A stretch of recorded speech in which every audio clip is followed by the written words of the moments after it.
Welcome. I'm truly grateful to have you here. Please, make yourself comfortable and take your time. This story was crafted with care, dedication, and deep respect for your attention. I hope it brings you joy, reflection, and perhaps even a touch of nostalgia. Once again, thank you for sharing a moment of your day with me. It is the waning years of the 16th century. You stand in a quiet, less frequented corridor of Whitehall Palace, a place where the grandeur of the main court gives way to the everyday realities of a bustling ancient structure. The air hits you first, a thick, cloying blend of expensive civet and rosewater, a desperate attempt to mask the deeper, more pervasive scent of ancient, damp stone and the faint, unsettling whiff of decay, like forgotten linen or stagnant water from a hidden drain. Your hand instinctively brushes against a heavy, velvet tapestry, its once vibrant colors now muted, almost gray with age and dust, the fabric surprisingly coarse beneath your fingertips. The cold, unyielding stone of the wall seeps through your thin glove, a constant chilling reminder of the palace's immense, weathered foundations. A distant, muffled cough echoes from a hidden chamber, quickly swallowed by the thick walls, a sound that speaks of human frailty hidden within these imposing confines. Then, a faint, rhythmic creak of floorboards from above, almost imperceptible, suggesting constant, unseen movement, watchful presences in the labyrinthine corridors. You feel the subtle, pervasive hum of anxiety in the atmosphere, a low thrum that vibrates just beneath the surface of the regal perfumes and polished surfaces. It's the scent of power, yes, but inextricably woven with the underlying tang of decay, of slow erosion, of a crisis disguised. You observe the occasional courtier gliding past, their rich silks rustling like dry autumn leaves, their faces carefully composed, their gazes rarely meeting yours. They move with a practiced, almost unnerving grace, each step a silent performance. You notice one man, his doublet adorned with the finest lace, subtly adjusting his elaborate ruff, his fingers brushing a faint, discolored spot on the immaculate white fabric, a small flaw in a world obsessed with perfection. His eyes, though fixed straight ahead, hold a flicker of deep-seated worry, a quick, almost furtive glance at a heavy oak-paneled door that suggests unspoken concerns, an unseen world beyond the gilded facade. It's a fleeting moment of raw humanity, quickly masked by practiced indifference. The light in this corridor is grudging, filtering in from high, narrow windows, casting long, shifting shadows that seem to swallow the lavish decorations, leaving them in perpetual twilight. Even the golden threads in the tapestries appear dull here, muted, unable to fully reflect the brilliance they were designed to convey. This isn't the dazzling, radiant glory presented to the public. It's the quiet, working heart of a court, a place where the relentless demands of governance and survival are felt in every chill current, every lingering scent. You realize the opulent beauty of the palace, the celebrated grandeur of the Queen's court, exists in a delicate, almost precarious balance with the ever-present undercurrent of decay. The aging stone, the human anxieties, the silent, relentless march of time. The power is undeniable, but so too is the inherent fragility, the constant threat of unraveling. It makes you truly feel that, even in the most glorious of reigns, beneath the dazzling spectacle and the sweet perfumes, there often lies a profound, quiet decay, a silent crisis that slowly, inexorably, gnaws at the very foundations of power, shaping every decision, every watchful glance, and every unspoken fear. If this story resonates with you, please like and subscribe. I'm curious, where in the world are you listening from, and what time is it there? Share in the comments. You feel the immense cold weight of the scepter settle in your left hand. Its polished gold, surprisingly heavy, a solid, unyielding truth. In your right, the golden orb, smooth and perfectly round, feels like a miniature world you are now expected to command. The sheer, overwhelming brilliance of the jewels embedded in both gleams in the flickering candlelight of Westminster Abbey, catching your eye with a dazzling, almost blinding intensity. Around you, the air is thick, with the cloying sweetness of frankincense, the earthy scent of ancient stone, and the nervous, palpable excitement of 1,000 assembled nobles. The roar of the crowd outside, a great swelling tide of sound, reverberates through the very floor beneath your feet, a triumphant, yet volatile, chorus of expectation. You stand on the dais, newly crowned, feeling the intricate, heavy circlet of the imperial state crown press into your scalp, a constant, physical reminder of the profound, irreversible shift in your destiny. The rich, crimson velvet of the robes, stiff with gold embroidery, feels less like clothing and more like an elaborate, unyielding armor, trapping your breath beneath its layers. You offer a regal, practiced smile, a gesture of confidence and unwavering authority, but behind your eyes, you feel the profound chill of an inheritance that is far from untainted. This is not just a crown, it's a poisoned chalice. You glance, almost imperceptibly, towards the faces of your privy councillors, clustered at the foot of the dais. Lord Burghley, his face a web of lines, catches your eye. His expression, though solemn and outwardly reverent, holds a deeper, more profound weariness, a knowledge of the immense looming debts, the religious divisions that still simmer like embers beneath the surface of the kingdom, the constant gnawing threat of foreign enemies circling like vultures. You see him subtly adjust his spectacles, a small, nervous gesture that speaks volumes of the precarious tightrope England now walks. This glory, you realize, is a fragile veneer. As you slowly process through the cheering throngs, you perceive the stark contrasts around you. The dazzling silks and furs of the court gleam under the winter light, but just beyond the immediate reach of the royal procession, you catch glimpses of faces in the wider crowd, faces etched with the stark lines of poverty, their clothes patched and thin, their expressions a complex mix of fervent hope and desperate, unspoken demand.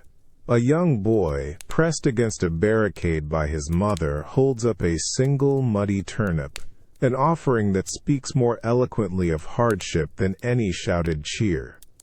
Their adoration is a powerful force, yes, but it is also a crushing weight, a silent plea for a stable, prosperous reign you are not yet certain you can deliver.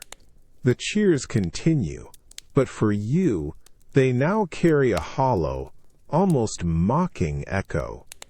This crown is heavy, not just with jewels and gold, but with the immense, unseen burdens of a fractured, volatile kingdom. The taste of triumph, you find, is unexpectedly bitter, laced with the metallic tang of fear and the unspoken promise of endless, relentless struggle. You understand, with chilling clarity, that the true glory of your reign will not be in the wearing of this crown, but in the desperate, ceaseless battle to keep it from slipping, to turn this poisoned inheritance into something, anything, resembling true peace, You feel the rough wool of the cushion beneath your knees, a dull ache already setting in from the prolonged kneeling on the cold stone floor of Westminster Abbey. The air is thick, dense with the scent of ancient incense, beeswax candles, and the nervous, palpable expectation of hundreds of nobles gathered in hushed reverence.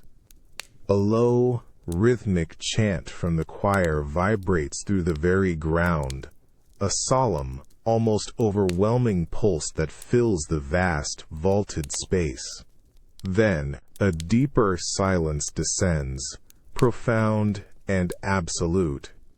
You sense the Archbishop, a towering figure, his robes rustling softly, standing directly before you. You close your eyes for a moment, gathering yourself, feeling the tremor of your own breath. When you open them, his hands, old and gnarled, are just above your head, holding the very symbol of England's destiny. The gold gleams, a dazzling, almost blinding aura in the dim, hallowed light.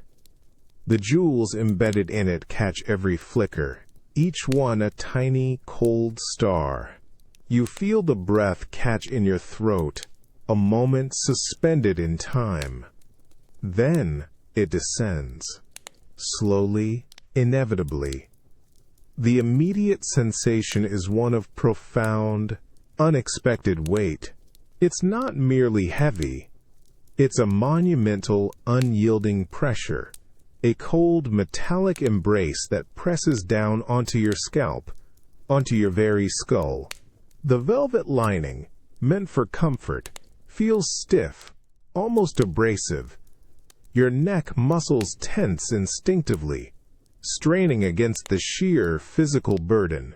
For a fleeting second, your vision blurs, the world tilting precariously as you fight to maintain your balance. The weight of St. Edward's crown is not just symbolic. It's a brutal, tangible reality, grounding you, almost pinning you to the cold stone floor.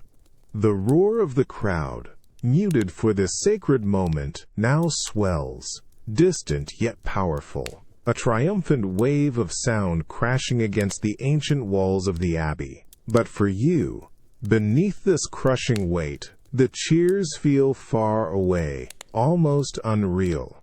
Your ears ring, not from the sound, but from the immense pressure. You feel the tiny, insistent ache developing at your temples, a constant, sharp reminder of the new reality. The world outside the crown, with its glittering jewels and fervent hopes, seems both impossibly close and infinitely distant. You perceive the light reflecting off the gold, almost blinding you from within, a glorious prison. You are not merely wearing a crown. You are being subsumed by it, becoming a vessel for its immense history, its overwhelming responsibility. You feel the gentle, almost imperceptible touch of the Archbishop as he steadies you, a subtle reassurance. Your jaw aches from the effort of holding your regal composure. The ceremonial orb and scepter, now held in your hands, feel like extensions of this monumental burden. This isn't a moment of pure triumph. It's a moment of profound, almost crushing realization. The glory, the spectacle, all of it is real, yes, but it comes with a physical, undeniable price, a constant, unrelenting pressure that demands every ounce of your strength, your focus. It makes you understand, with chilling clarity, that the crown is not just worn, it is carried, a continuous, demanding act of immense personal will. What an unimaginable weight, not just for a kingdom, but for the solitary soul beneath it. You feel the profound, liberating sigh escape your lips, a quiet rush of air that has been trapped beneath layers of stiff, ceremonial fabric for what feels like an eternity. The last, heavy pins are carefully, meticulously extracted from your elaborate coronation coiffure. The intricate gold embroidery of the imperial robes, stiff and scratchy against your skin, now slides away with a welcome rustle, revealing the blessed softness of your innermost linen. A faint, almost dizzying scent of frankincense from the abbey still clings to the humid air, mixed with the sharper tang of metal from the crown and the sweet perfume of your own nervous sweat. It's a palpable ghost of the immense ceremony that just consumed your day. Your temples throb with a dull, insistent ache, a constant echo of the crushing weight of St. Edward's crown that sat upon your head just hours ago. You instinctively reach up, your fingertips gently probing the sensitive skin where the cold jewels pressed, a lingering physical scar, a stark reminder of the day's profound, unyielding burden. The chamber is quiet now, save for the soft, almost reverent rustle of your ladies-in-waiting, their movements hushed, their faces etched with a blend of unwavering deference and a deep, almost tender concern. You watch Anne, her eyes, usually so quick and bright, now shadowed with a shared exhaustion, offer you a warm, spiced wine. Her hands are steady despite the day's relentless demands, a small comfort. You take the goblet, the ceramic surprisingly cool against your palm, and sip, the soothing sweetness barely touching the bitter, metallic taste that still lingers on your tongue from the long sacrament. The triumphant roar of the crowds, a wave of sound that vibrated through your very bones just moments ago, now seems impossibly distant, almost an unreal memory, replaced by the profound, heavy silence of your private rooms. The absence of that thunderous adoration is almost as deafening as its presence. You gaze into the polished surface of a hand mirror, not truly seeing your reflection, but searching, perhaps, for a deeper truth.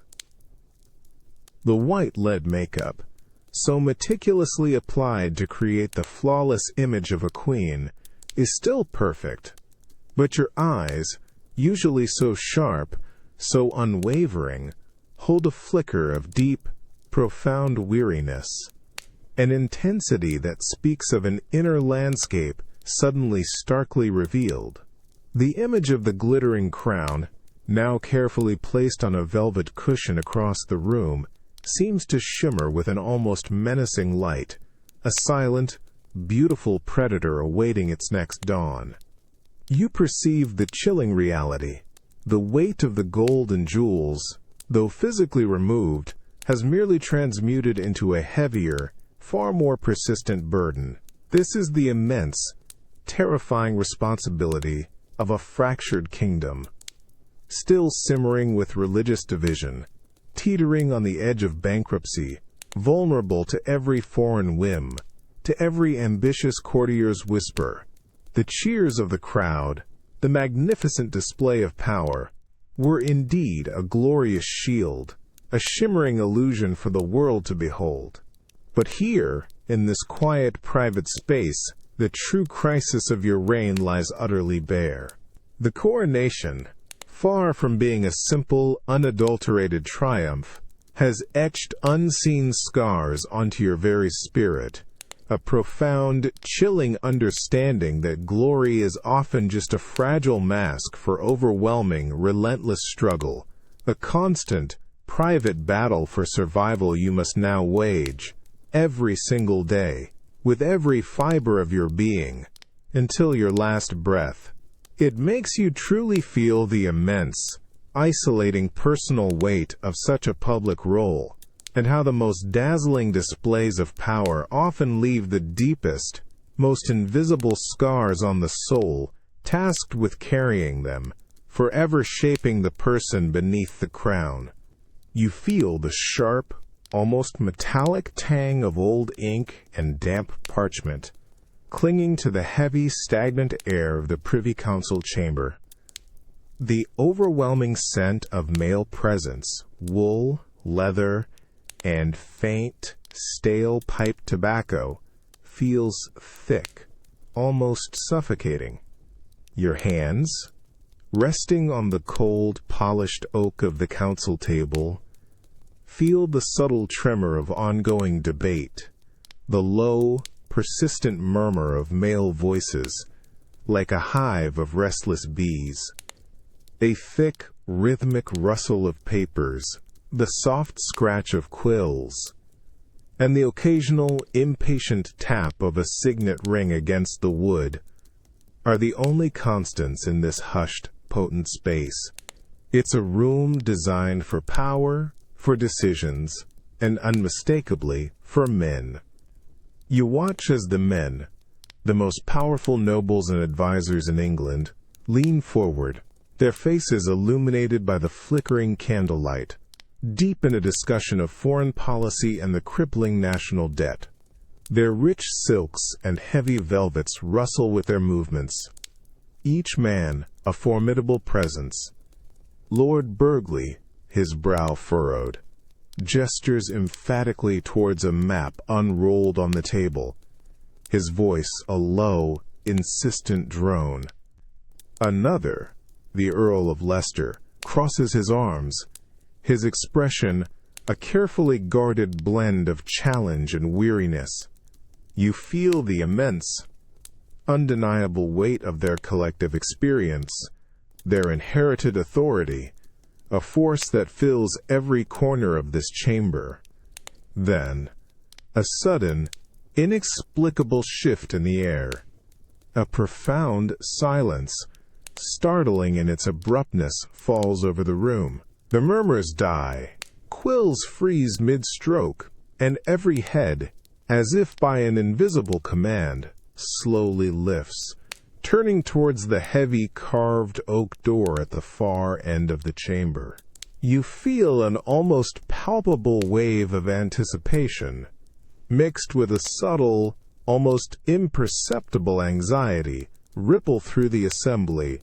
Their postures stiffen, a collective straightening of backs, a sudden heightened awareness that speaks volumes of the presence about to enter. The door opens, not with a bang, but with a quiet, deliberate creak, and Queen Elizabeth steps into the room. Her magnificent gown, a vibrant shimmer of gold and crimson, seems to absorb all the grudging light, radiating a fierce, undeniable presence that instantly dwarfs every man present. She moves with a slow, deliberate grace, her eyes, sharp and intelligent, sweeping across each face, acknowledging, assessing, her gaze lingering for just a fraction too long on some.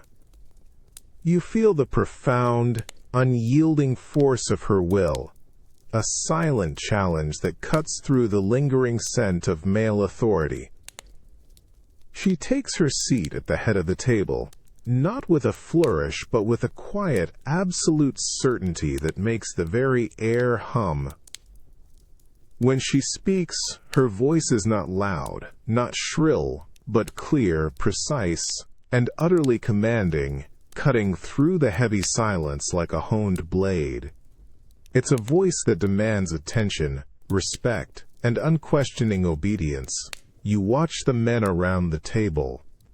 Their faces, initially perhaps marked by a subtle, almost unconscious skepticism, now visibly tighten, their eyes fixed on her with a mixture of reverence, apprehension, and a dawning understanding.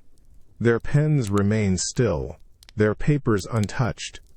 Her words, though not spoken in dialogue, are like sharp, focused arrows, each one aimed directly at the heart of their collective wisdom, challenging, questioning, asserting a singular, powerful authority. You feel the very balance of power in the room shift, irrevocably, under the sheer force of her will, a woman's voice asserting its absolute dominion in a world that would rather silence it. The weight of her crown, you understand, is not just on her head, but in every clear, decisive word she utters. You feel it. The crisp, almost electric air crackle around you the moment Elizabeth's voice, clear and precise, cuts through the heavy silence of the Privy Council chamber. It's not a shouted command, but a low, resonant tone, imbued with an undeniable, unyielding authority that silences every rustle of silk, every nervous breath. You instinctively stiffen, your hands pressing flat against the cold, polished oak table, feeling the subtle vibration of her words not just through the air, but through the very wood itself. The scent of ink and old parchment seems to sharpen, as if even the inanimate objects are brought to attention by her singular presence. Your eyes sweep across the faces of the most powerful men in England. Lord Burghley, his usually impassive face now etched with a deeper concentration, nods slowly, almost imperceptibly, his gaze fixed on her with unwavering intensity. The Earl of Leicester, who moments before held a challenging glint in his eye, now sits rigid, his arms no longer crossed, his posture one of complete, albeit reluctant, deference. His eyes, typically restless, are now unblinking, utterly captured by her. You perceive the way their expressions subtly shift, their individual ambitions and disagreements momentarily eclipsed by the sheer, formidable force of her will. They are not merely listening, they are absorbing, internalizing the very essence of her command.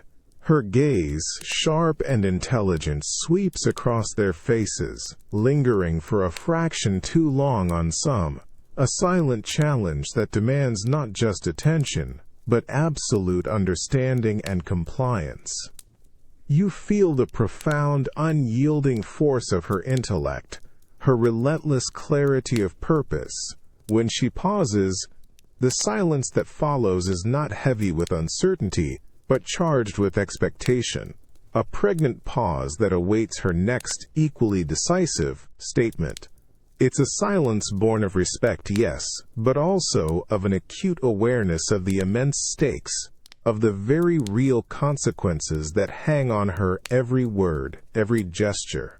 The flickering candlelight seems to dance in rhythm with the power she radiates, making their shadows on the walls seem to shrink under her bright, unyielding will.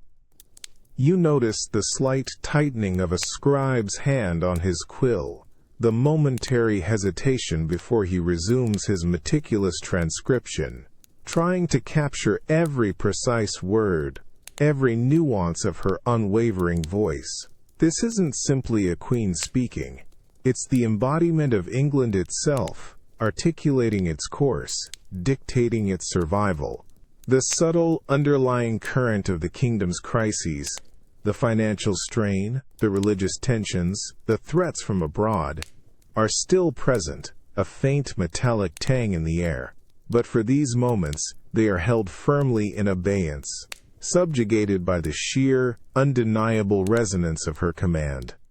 Her authority, you realize, is not just inherited. It is fiercely, ceaselessly earned, enforced with every precise syllable, every unwavering glance, holding the entire precarious edifice of her glorious reign together. The room, filled with powerful men, now moves entirely to the pulse of her singular, indomitable will.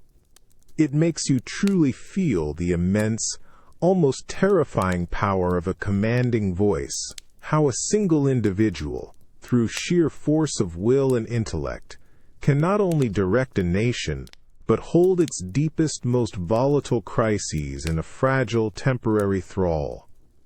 You understand that true authority is not just heard but felt, resonating deep within the very fabric of power, demanding unyielding obedience. You feel it first, a sharp, almost metallic tang on the back of your tongue, a subtle bitterness that cuts through the faint sweetness of old rosewater.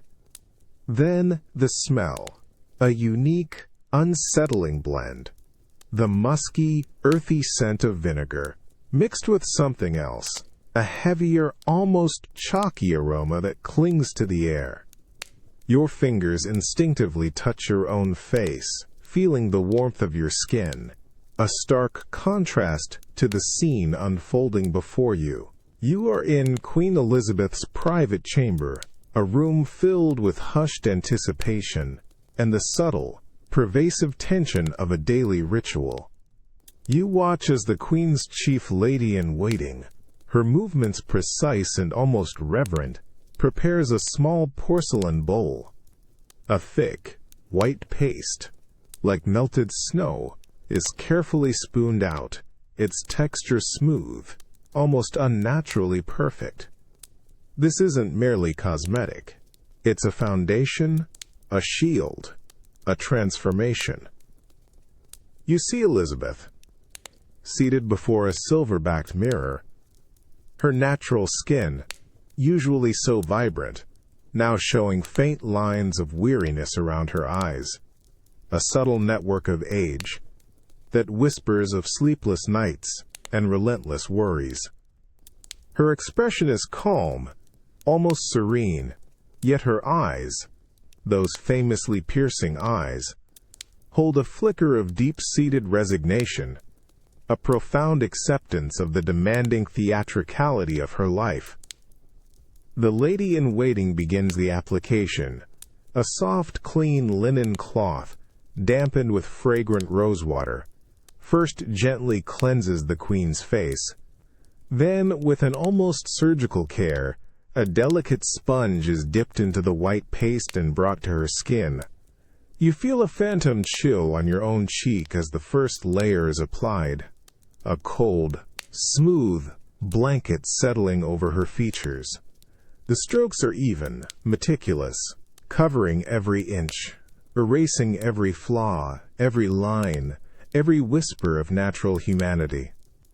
You notice a quick, almost imperceptible flinch from the Queen as the sponge draws near her eyes, a tiny, involuntary reaction to the sharp scent of the mixture, a reminder of its raw, chemical bite. Her eyes close briefly, then open again, steady, unwavering. More layers are applied, thicker now, building up an ivory mask that renders her skin impossibly smooth, flawless, ageless. The faint lines vanish. The natural flush of blood recedes, replaced by an ethereal, almost spectral pallor. Her lips are then painted a deep, vibrant crimson, a stark, shocking contrast against the stark white, creating an image of stark power and ageless beauty. You feel a sense of profound unease, a strange dichotomy where the appearance of perfection requires such a brutal chemical intervention. You watch another lady-in-waiting, standing slightly behind, her face impassive, yet her eyes, when they briefly meet yours, hold a silent, knowing understanding. They are both complicit in, and witness to, this daily transformation. This isn't just about making a woman beautiful, you realize.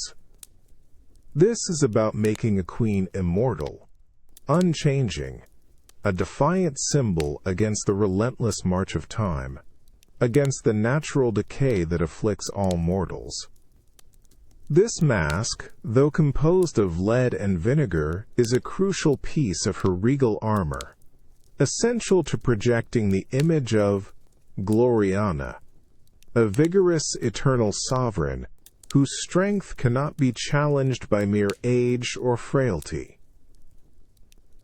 It is a brilliant, terrifying deception, built on the slow, insidious bite of toxic chemicals, and the profound, demanding will of a queen who understands that her very survival, and that of her precarious kingdom, depends on this powerful, physical illusion.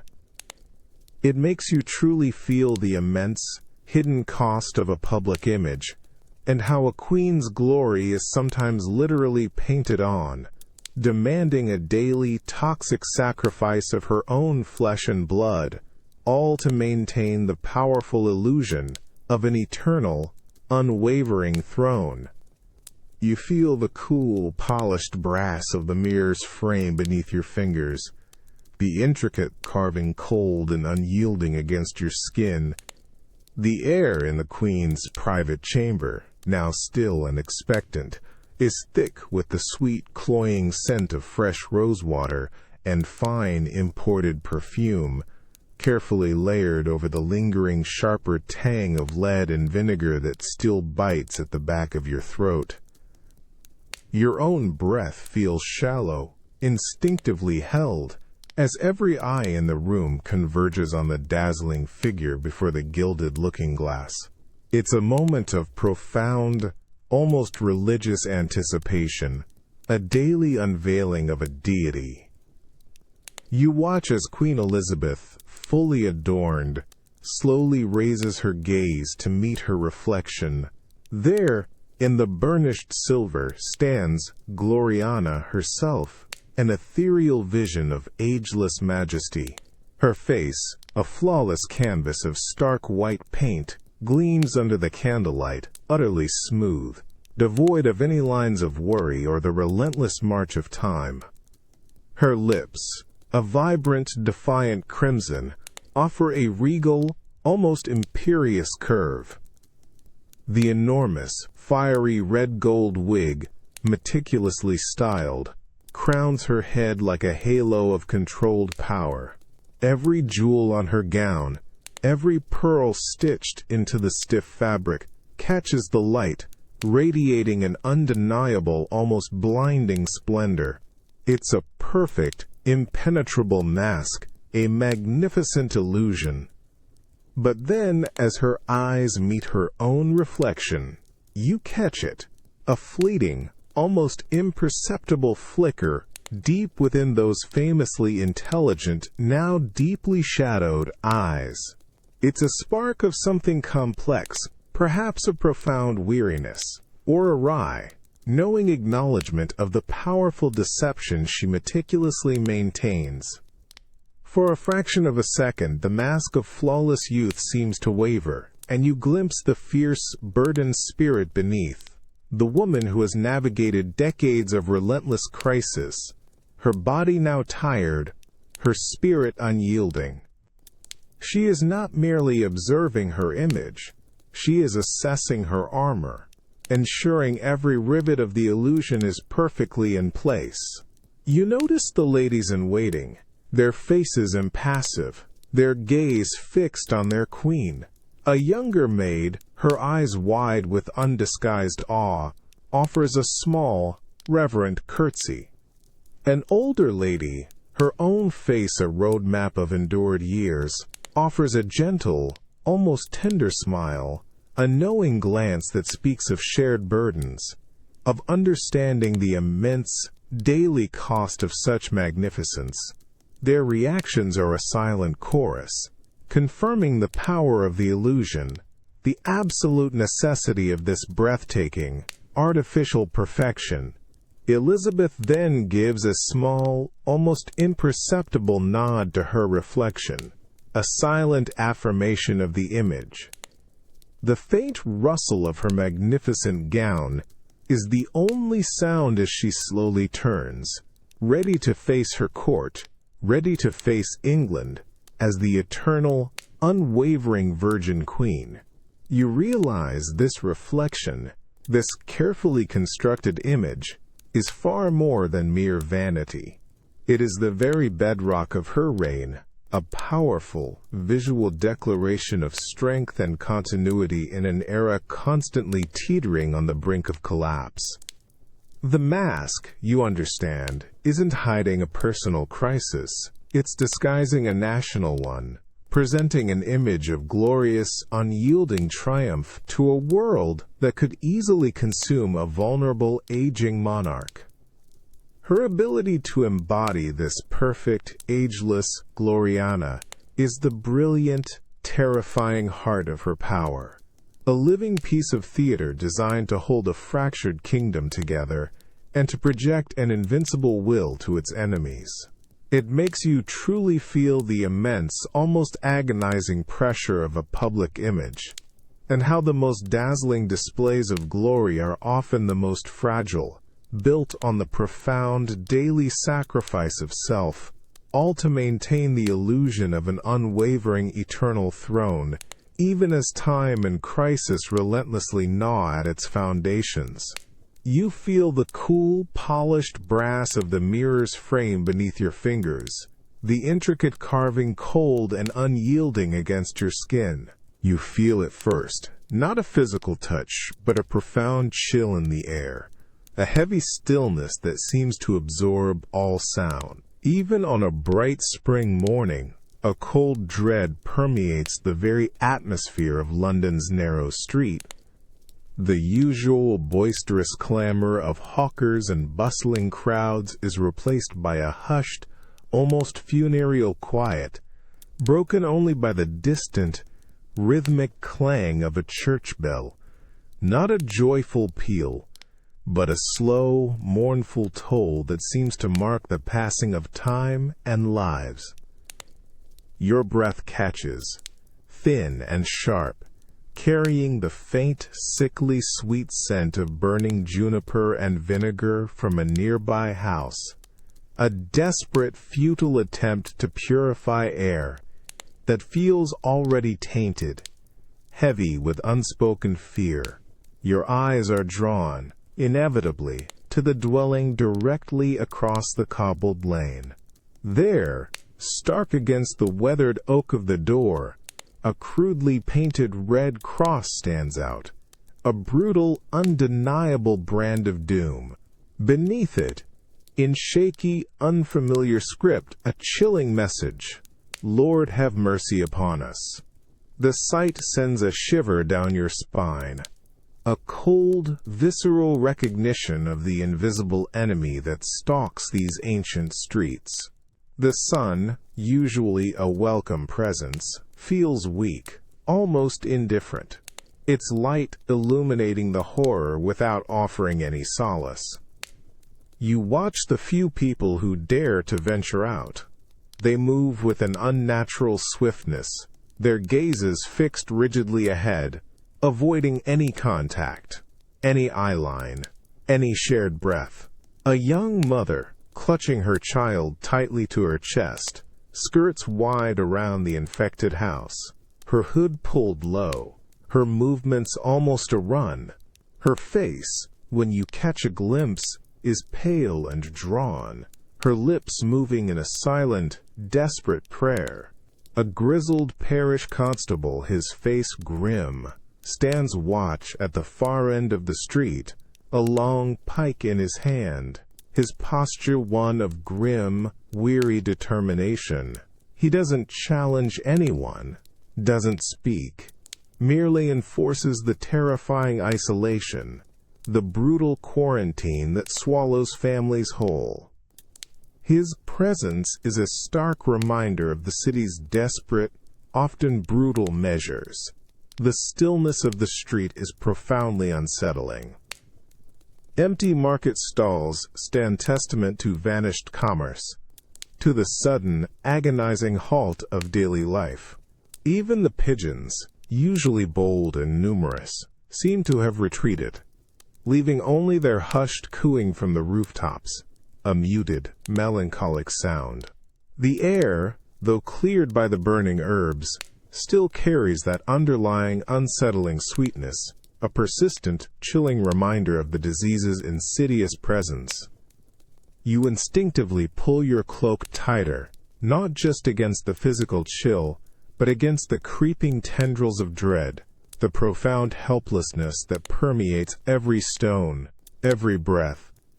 This red cross, you realize, isn't just a mark on a door. It's a gaping wound in the heart of the kingdom, a terrifying crisis that undermines every grand pronouncement of glory, every display of royal power. For Elizabeth, safe in her palace, far from the contagion, this plague is a test of her faith, a drain on her resources, a threat to her carefully cultivated image of a divinely blessed reign. But here, On these silent, haunted streets, it is a raw, agonizing reality, a relentless, indiscriminate reaper, revealing the stark fragility of life and the terrifying limits of any monarch's control. The silence, you understand, is not peace. It is the heavy breath of a nation holding its collective gasp, waiting for an unseen hand to claim its next victim. A painful, ever-present crisis disguised by the forced narrative of an otherwise glorious age.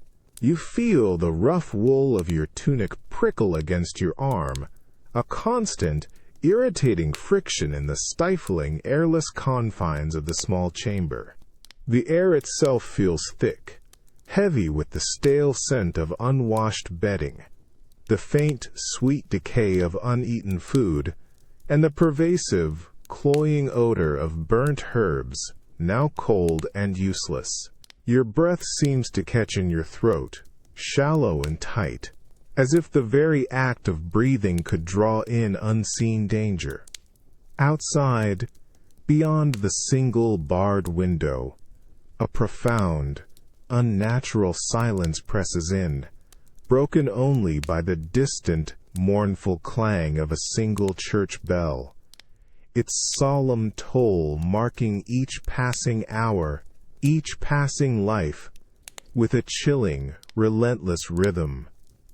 You pace the narrow floorboards, each creak a loud accusation in the oppressive quiet. Your eyes dart instinctively to the faces of your family, confined with you, searching, always searching, for any telltale sign. A flushed cheek, a watery eye, a suppressed cough. Your sister, her face pale, suddenly shivers, wrapping a shawl tighter around her shoulders, and your stomach clenches with a primal fear. You want to offer comfort, to reach out, but an invisible wall of suspicion, of terror, stands between you, a silent, chilling barrier. The forced intimacy of confinement has become a crucible of paranoia, turning love into a careful, distant vigilance. Even your own skin feels alien, every subtle ache, every fleeting warmth, interpreted as a harbinger of the inevitable, the unseen enemy making its insidious home within. Your mother sits by the window, her gaze fixed on the red cross painted on the door opposite, her hands clasped tightly in her lap. Her lips move silently, a ceaseless stream of whispered prayers, but her eyes are wide, glassy with a terror that seems to have consumed all other emotion. She avoids looking at your father, who coughs discreetly into his fist, then quickly, almost guiltily rubs his throat. Their silent exchange is a testament to the corrosive power of this invisible enemy, turning even the bonds of family into a brittle, fragile thing, susceptible to the sharp edges of suspicion and fear. The days bleed into one another, marked only by the shifting light through the grime-streaked window, and the relentless anxiety that gnaws at your insides. You try to recall the boisterous laughter of the market, the comforting clamor of the city, the vibrant colors of silks and spices, but those memories feel distant, unreal, like fragments of a forgotten dream. All that is left is this suffocating quiet, this relentless introspection, this constant, agonizing self-diagnosis. You run your tongue over your teeth, check your own pulse, constantly scrutinizing your body for the subtle changes that could mark you. The glory of London, the Queen's celebrated reign, feels like a cruel mockery, a distant, impossible fairy tale, utterly disconnected from the brutal, suffocating reality of this living tomb. This isn't just a quarantine of the body, you understand.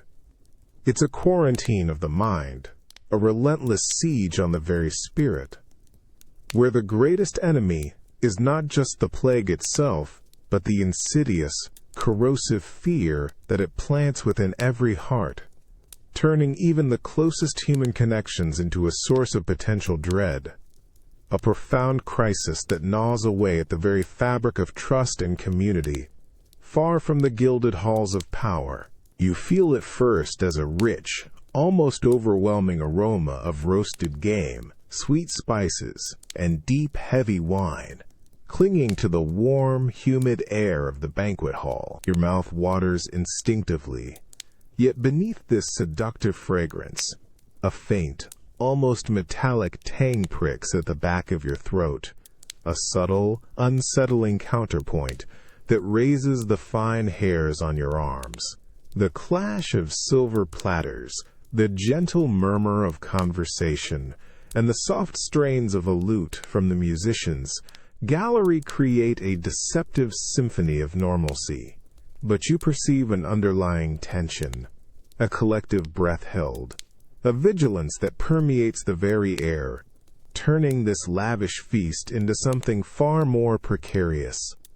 You watch as the Queen's royal taster, a gaunt, somber man, approaches the high table. His movements are precise, almost ritualistic, as he carefully selects a morsel of roasted venison, still glistening with rich sauce. His face, usually impassive, today seems etched with a profound, almost tragic solemnity.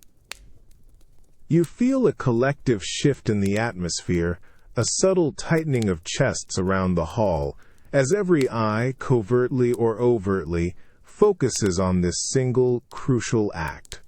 He raises the piece of meat to his lips, his gaze sweeping across the opulent, glittering hall, then, briefly, almost imperceptibly, flickers towards the Queen, a silent acknowledgement of the immense, deadly stakes involved.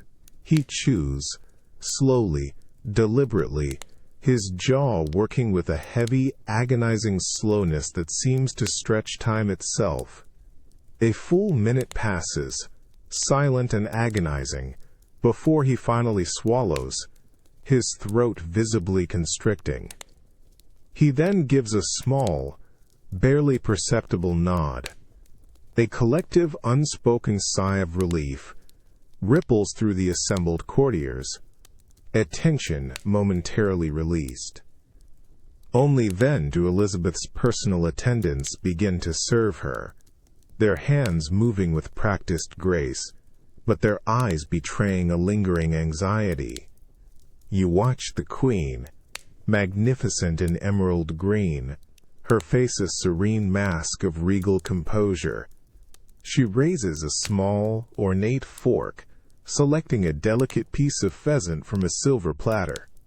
Her movement is unhurried, graceful, but you notice the subtle, almost imperceptible tremor in her hand as she brings the food to her lips.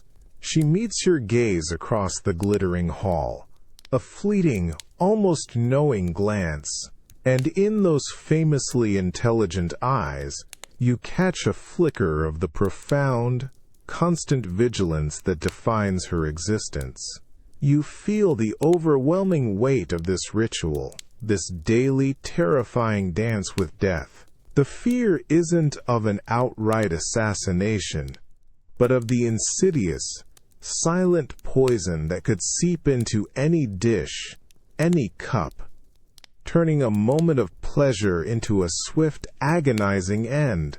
The lavishness of the feast, the dazzling display of England's wealth and glory, is a fragile shield, a thin veneer over a perpetual existential threat.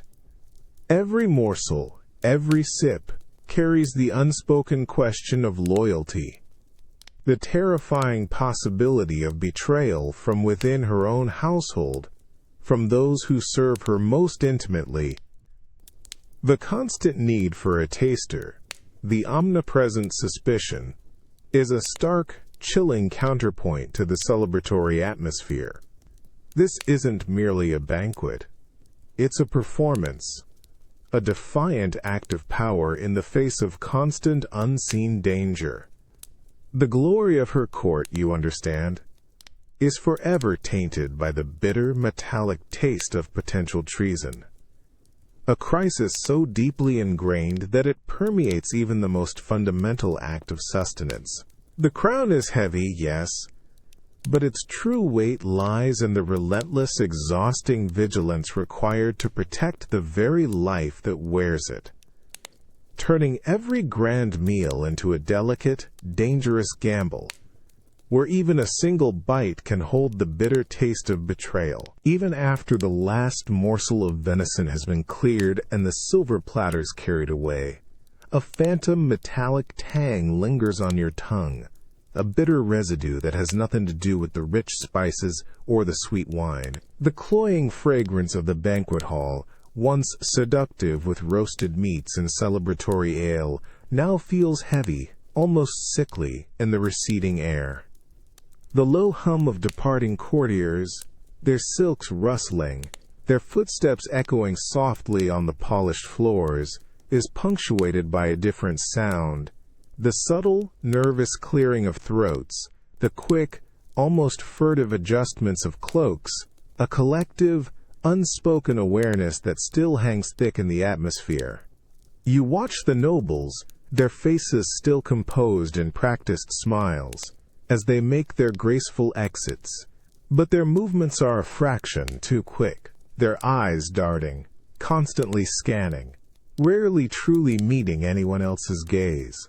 A lady-in-waiting, usually so self-assured, catches her breath, a faint, almost imperceptible tremor in her hand as she clutches her fan tighter.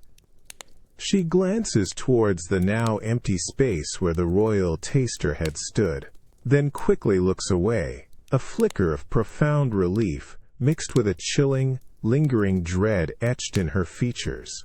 You perceive the way the very air seems to hold its breath, even after the moment of direct peril has passed, a testament to the corrosive power of suspicion. Elizabeth, still at the high table, watches them depart, her own face serene. Yet her eyes, those famously sharp orbs, are like restless hawks, missing nothing. She takes a slow, deliberate sip of her now cold wine, a subtle grimace crossing her lips, quickly smoothed away into her regal composure.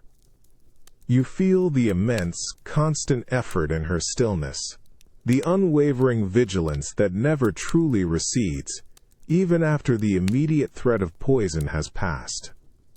Her hand, though outwardly relaxed on the table, seems to have a faint, almost imperceptible tremor, a ghost of the tension that runs deep beneath her skin. The silence, when it finally falls, is not peaceful.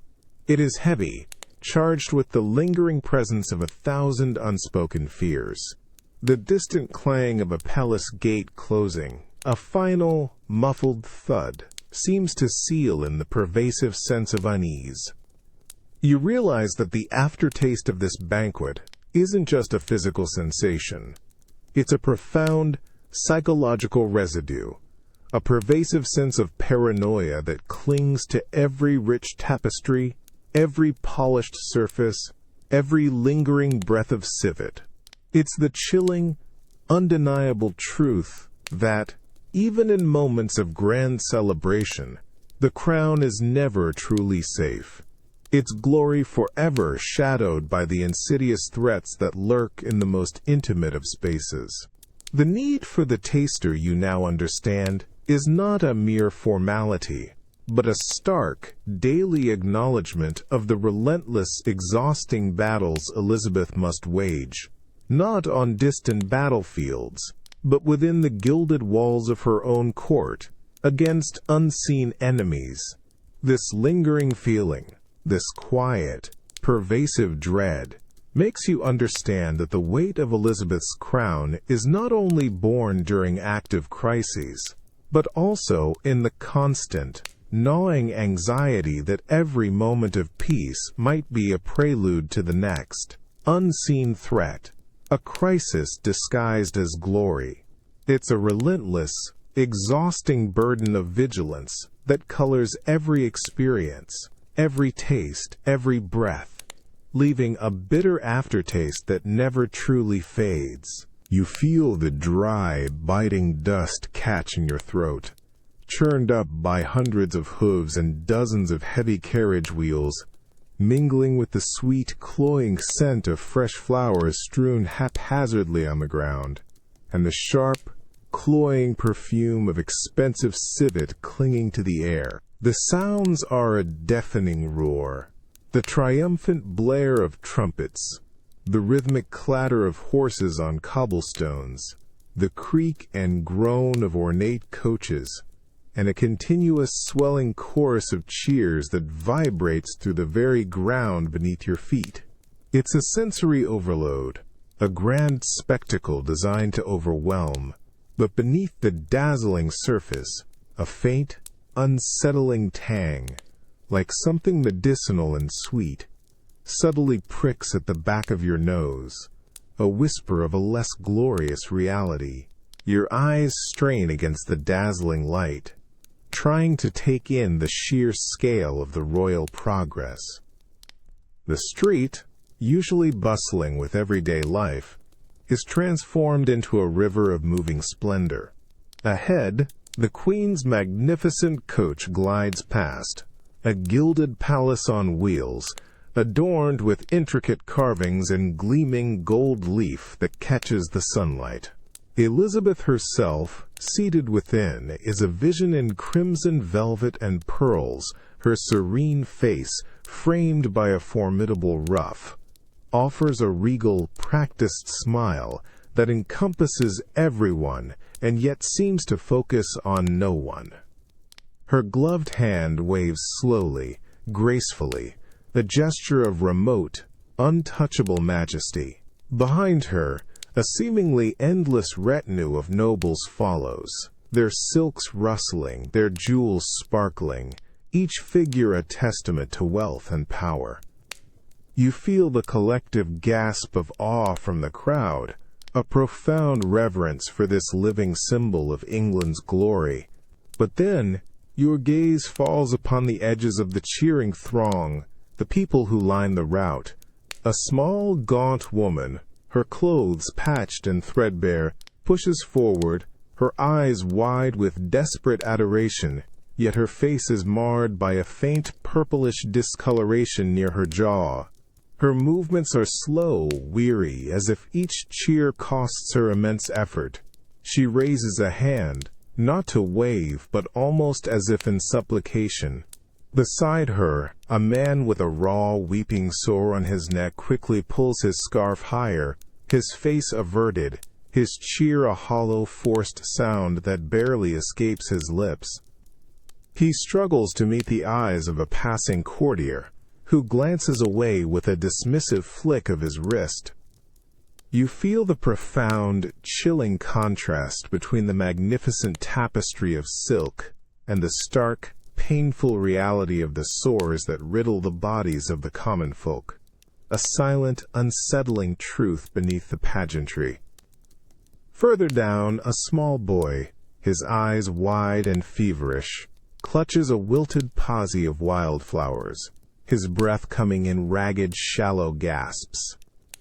His mother, her face gaunt, holds him tightly, her gaze fixed on the Queen with a desperate, almost pleading intensity, as if the mere sight of royal power could somehow ward off the unseen illness that gnaws at her family.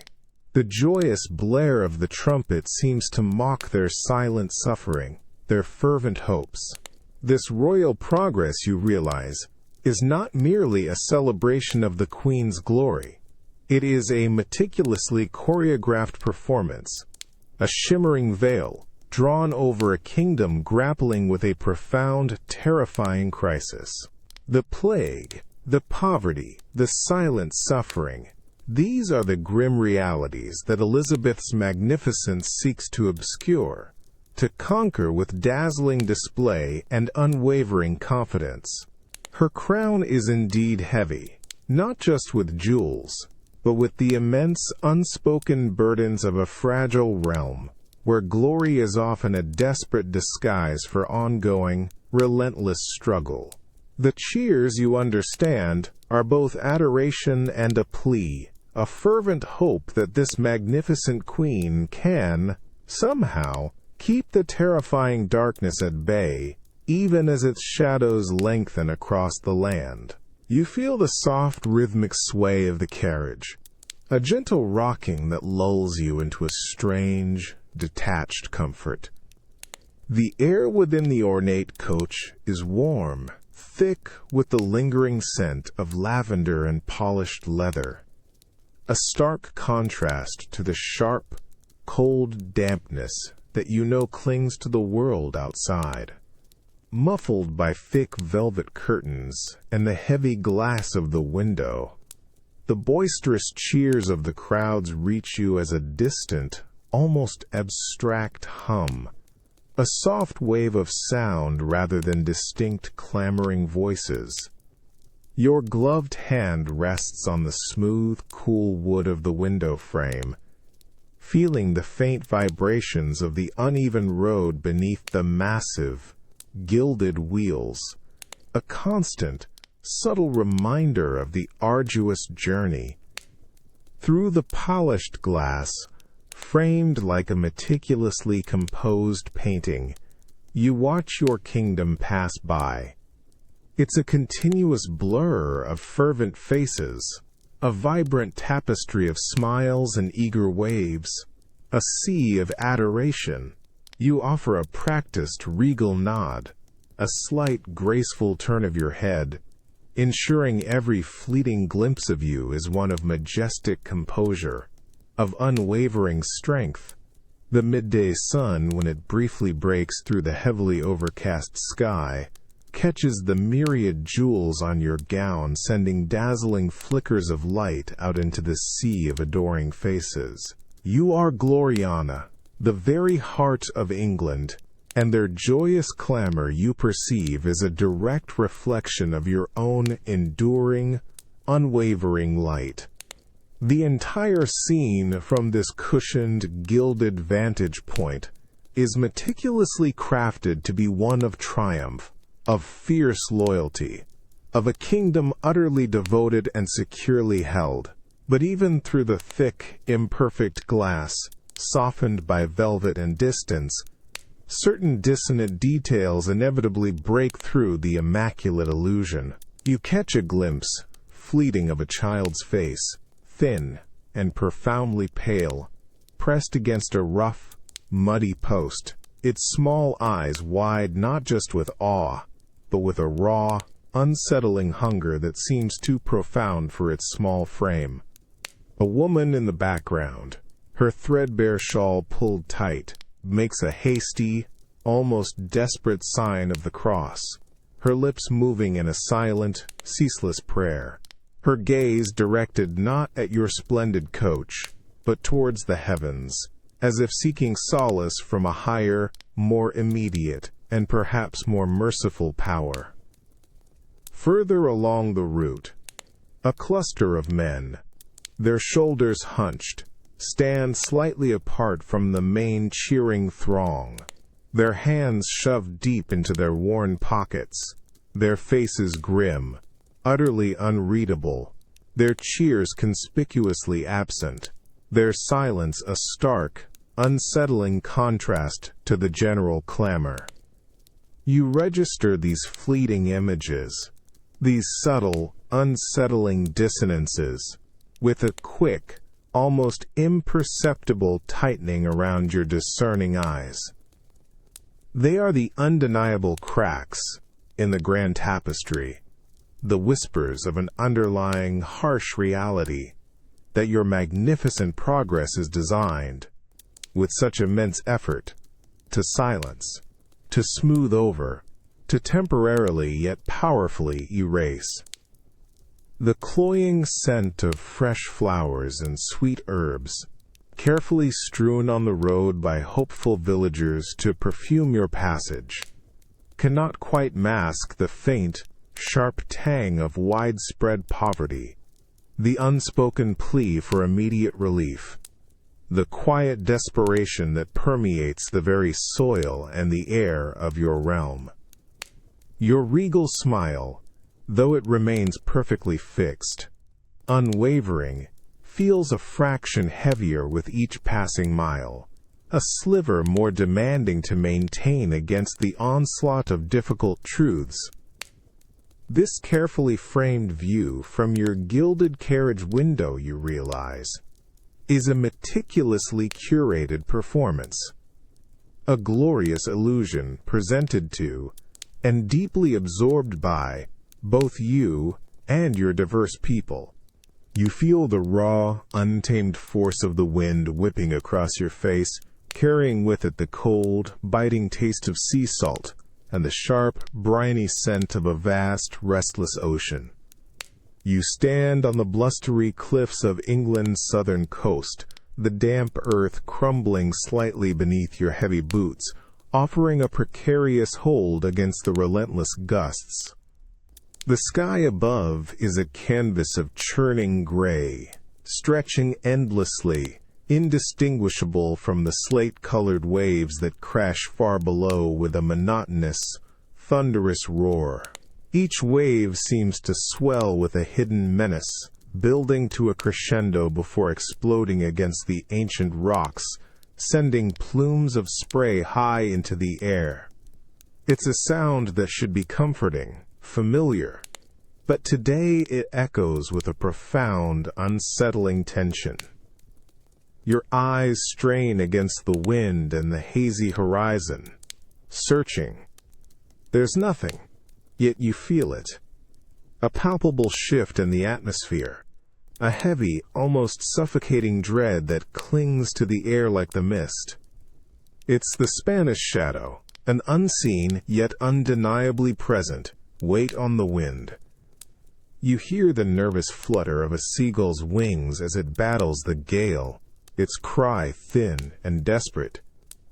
Below, near a small, weathered fishing village, you see a cluster of men, their faces etched with worry, their gazes fixed on the same empty expanse of sea. They stand closer than usual, their shoulders hunched, as if seeking collective comfort against an invisible chill that has nothing to do with the temperature.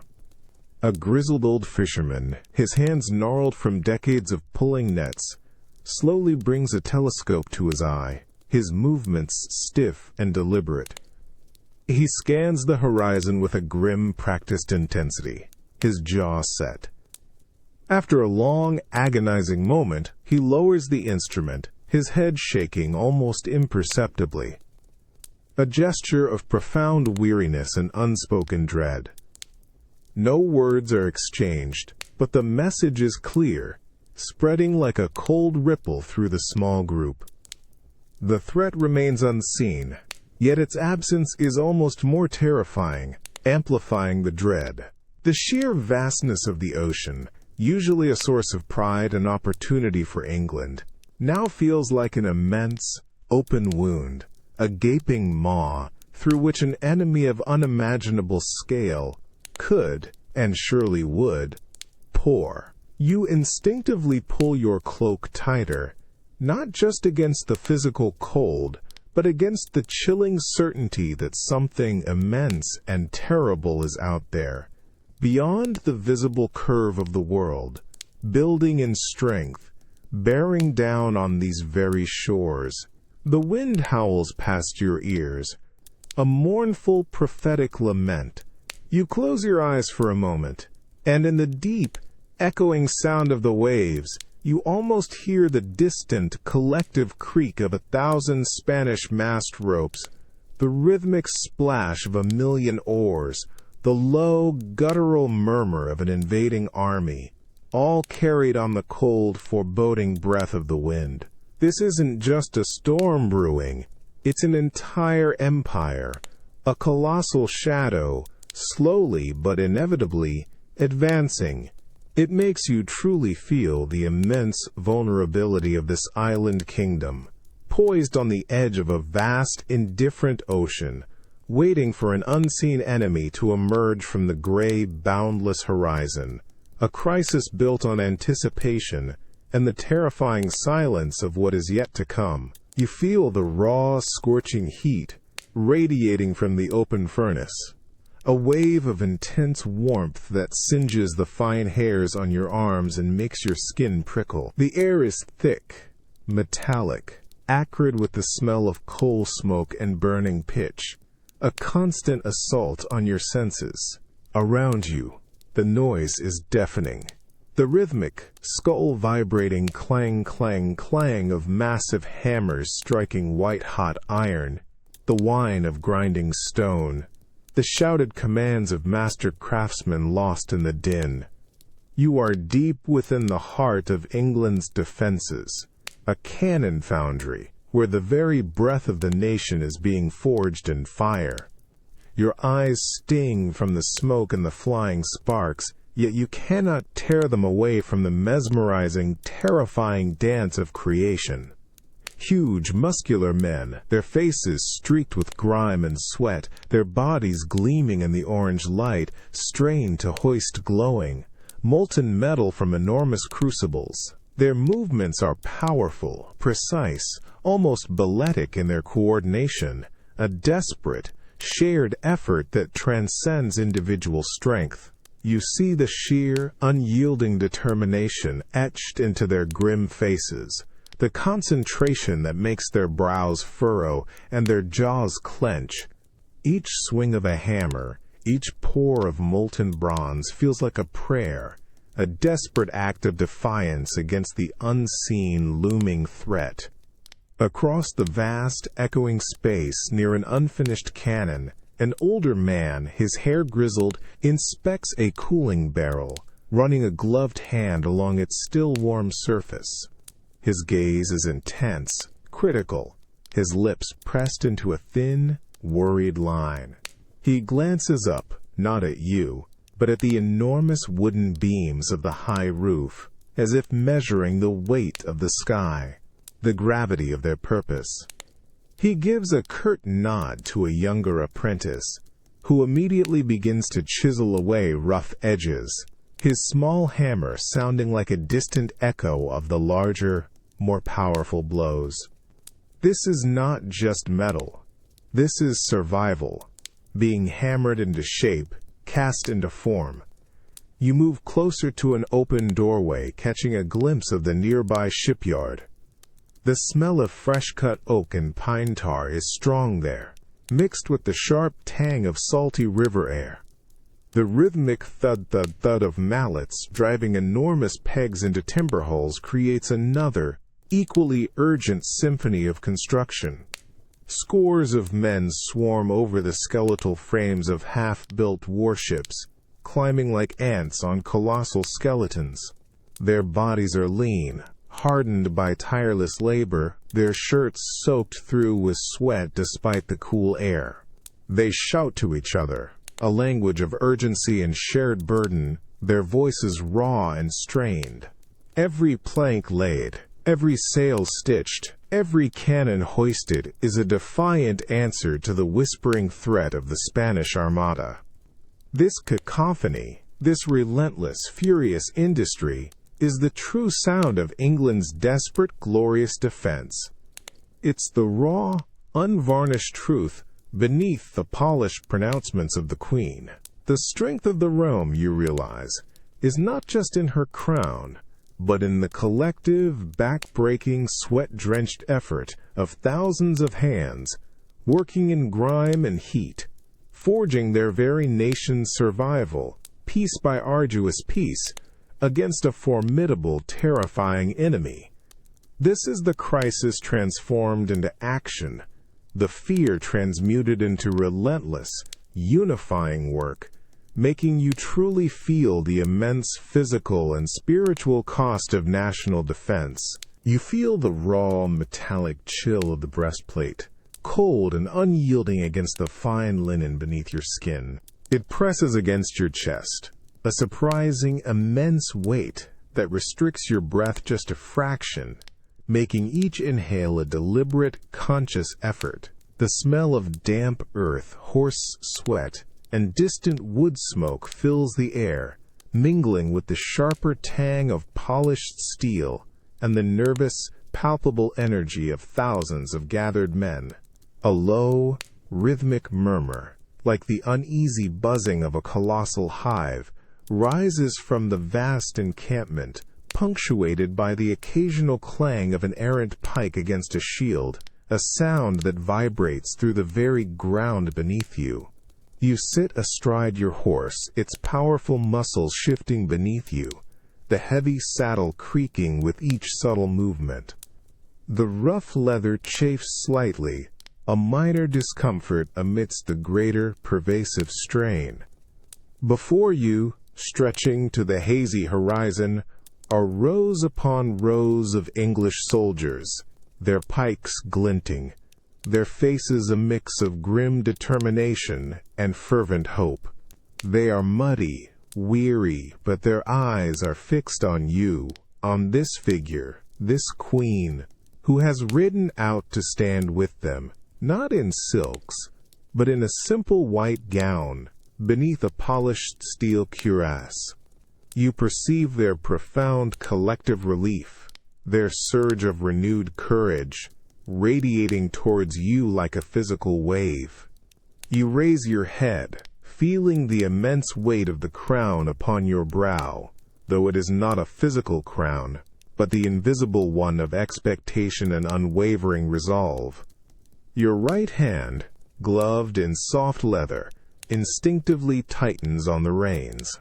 Your eyes, usually so sharp and commanding, hold a deeper flicker today, a mix of fierce, unyielding resolve and a profound, almost overwhelming gravity. You sweep your gaze across the vast expanse of faces, each one a testament to England's vulnerability and its defiant spirit.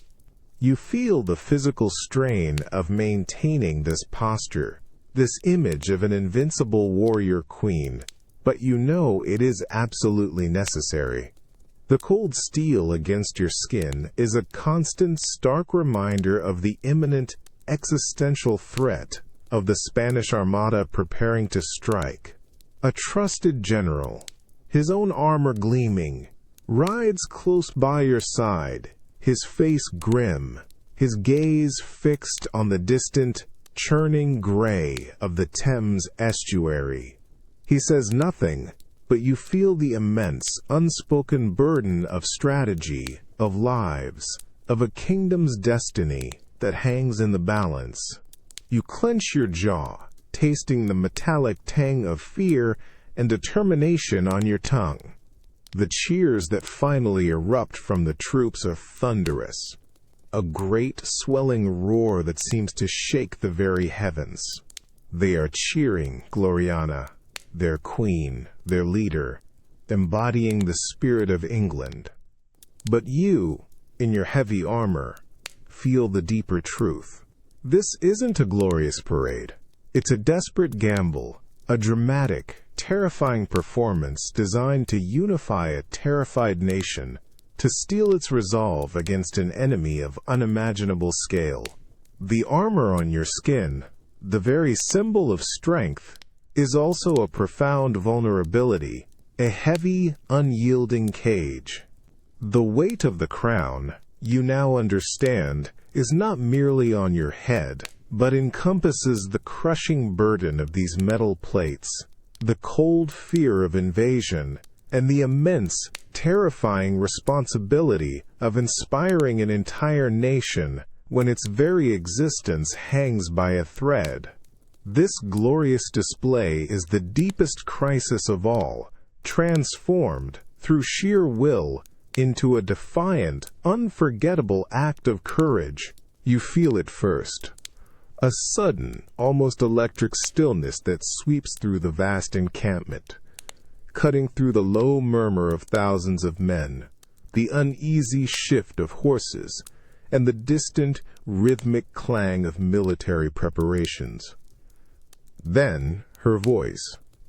It's not a shout, not a shrill command, but a clear, resonant tone, imbued with an undeniable, unyielding authority that seems to vibrate through the very air, settling deep in your chest. The raw, cold scent of damp earth and horse sweat still clings to the air, But now it carries a new, sharper tang, the scent of galvanizing courage, of collective purpose.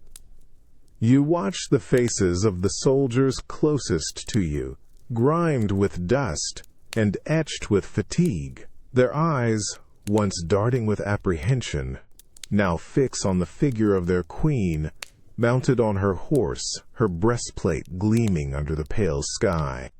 As she speaks, you see a subtle, profound transformation ripple through them.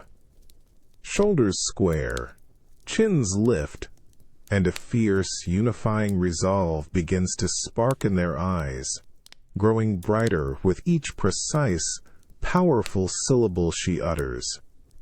It's a silent, almost miraculous shift, a collective hardening of purpose that travels like wildfire through the vast ranks, turning individual fears into a shared, defiant strength.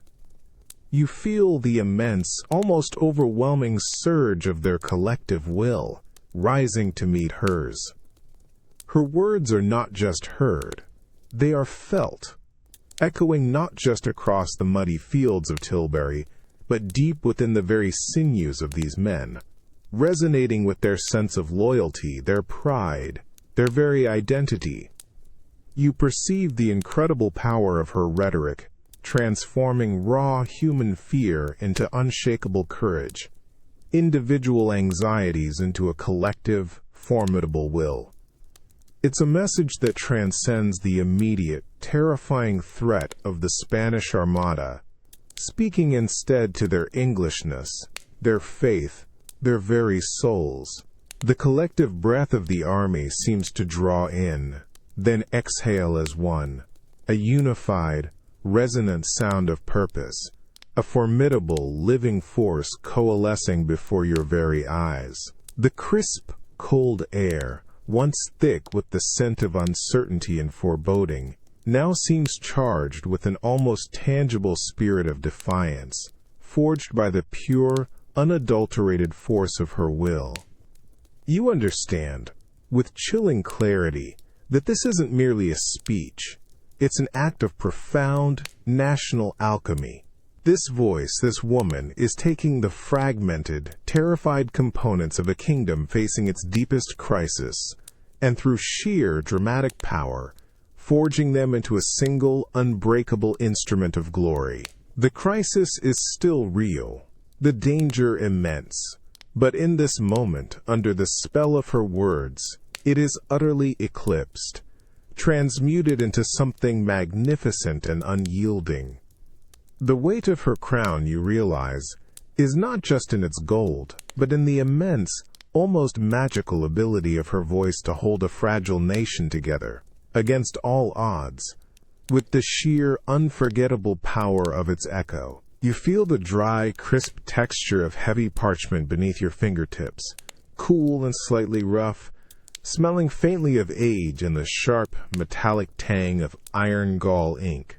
The air in the small, cluttered chamber is thick and heavy, infused with the faint, sweet perfume of beeswax from the sputtering candle, yet beneath it, a chilling, almost acrid current suggests something far less serene. A single, guttering flame on a tall brass stand casts long, dancing shadows across the high, stone walls, making the towering stacks of documents, maps, and intricate cipher wheels appear almost menacing, like silent, watchful sentinels in a world of secrets. The only sound, insistent and relentless, is the rhythmic scratch of a quill, a thin, almost desperate whisper that cuts through the profound, oppressive silence, each stroke a tiny, precise battle won. This is the heart of England's unseen defense, a place where conspiracies are unraveled and battles are fought on paper, not with steel. You watch Sir Francis Walsingham, his lean figure hunched over a heavy oak desk, his face a pale, intellectual mask illuminated by the meager flickering light. His eyes, sharp and ceaselessly vigilant, bloodshot from countless hours of scrutiny, trace lines of dense, coded script on a freshly intercepted letter. There's a profound, almost bone-deep weariness etched around them, but beneath it, an unyielding, almost terrifying determination, a furnace of relentless purpose. His hand moves with an almost surgical precision, dipping the goose-feather quill into a small, ink-stained pot, then meticulously transcribing cryptic symbols onto a separate sheet of paper.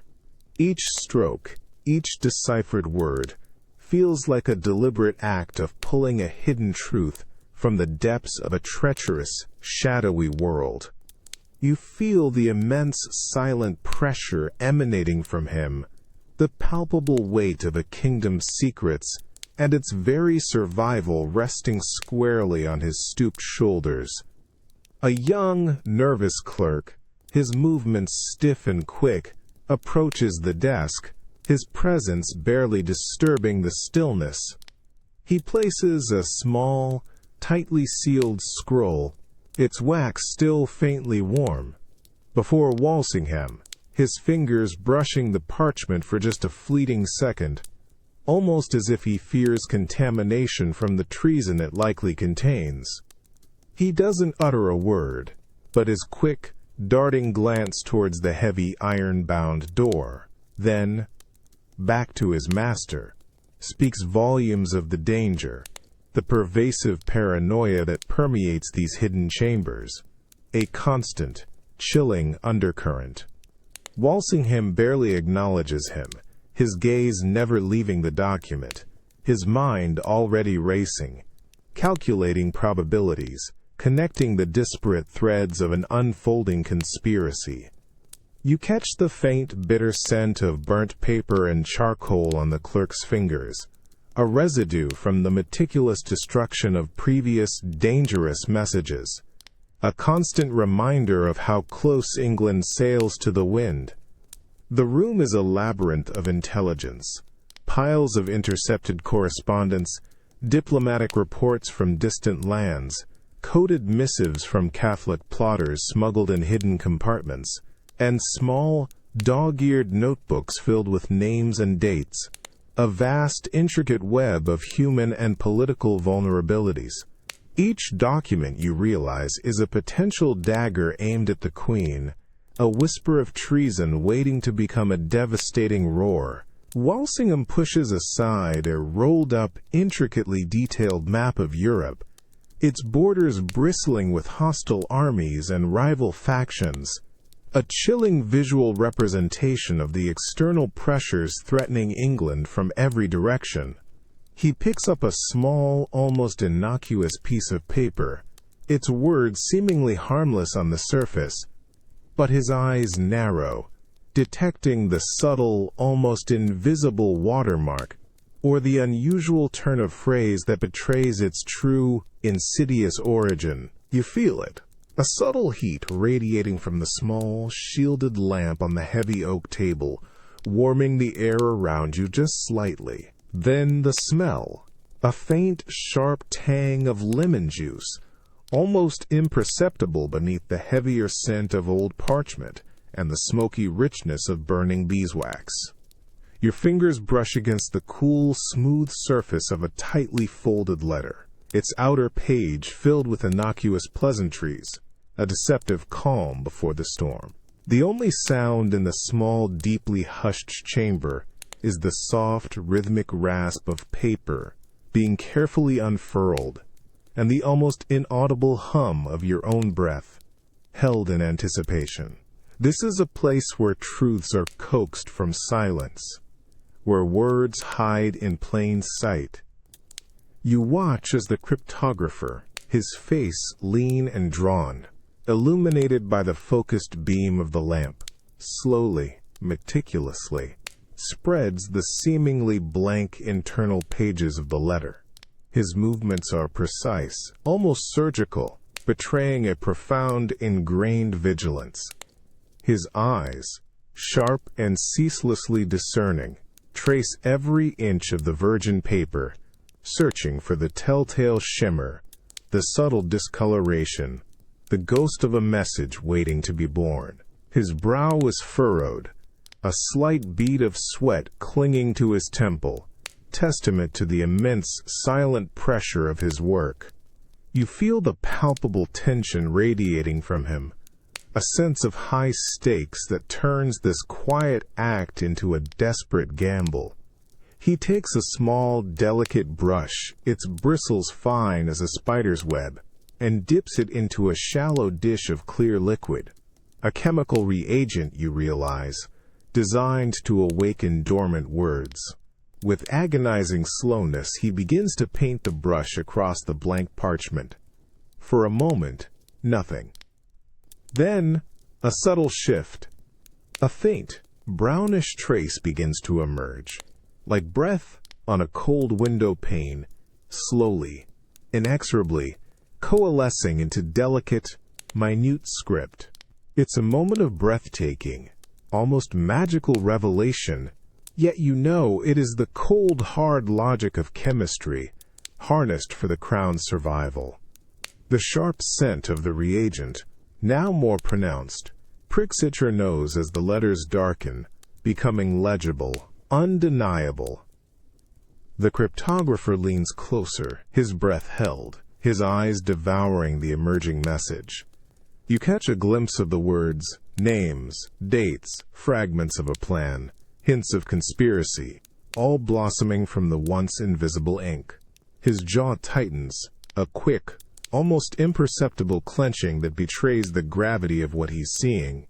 He glances up, not at you, but towards the heavy, iron-bound door, then back to the unfolding secret, a fleeting gesture of vigilance that reminds you of the ever-present danger, the unseen network of spies and counter-spies always at play. He then signals a nearby clerk, a slight nod, a silent directive that sets another cog in motion in Walsingham's intricate, relentless machine. This is the very essence of Elizabeth's precarious glory, you realize.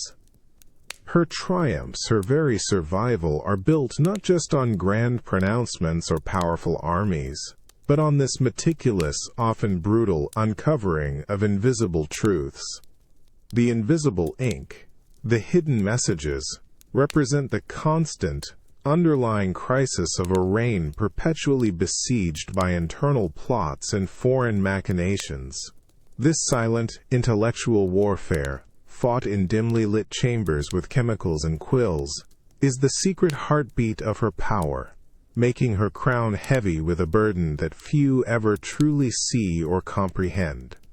The delicate transformation of blank paper into damning evidence is a terrifying, daily testament to the fragile line between order and chaos, upheld by the relentless pursuit of concealed truths. You feel the relentless, clammy dampness seep through your thick leather boots, a cold, persistent chill that reaches straight to your bones. Each step you take is a labor, your foot sinking into the spongy, treacherous ground of the Irish bog with a soft, sucking sound, then pulling free with a desperate, heavy squelch.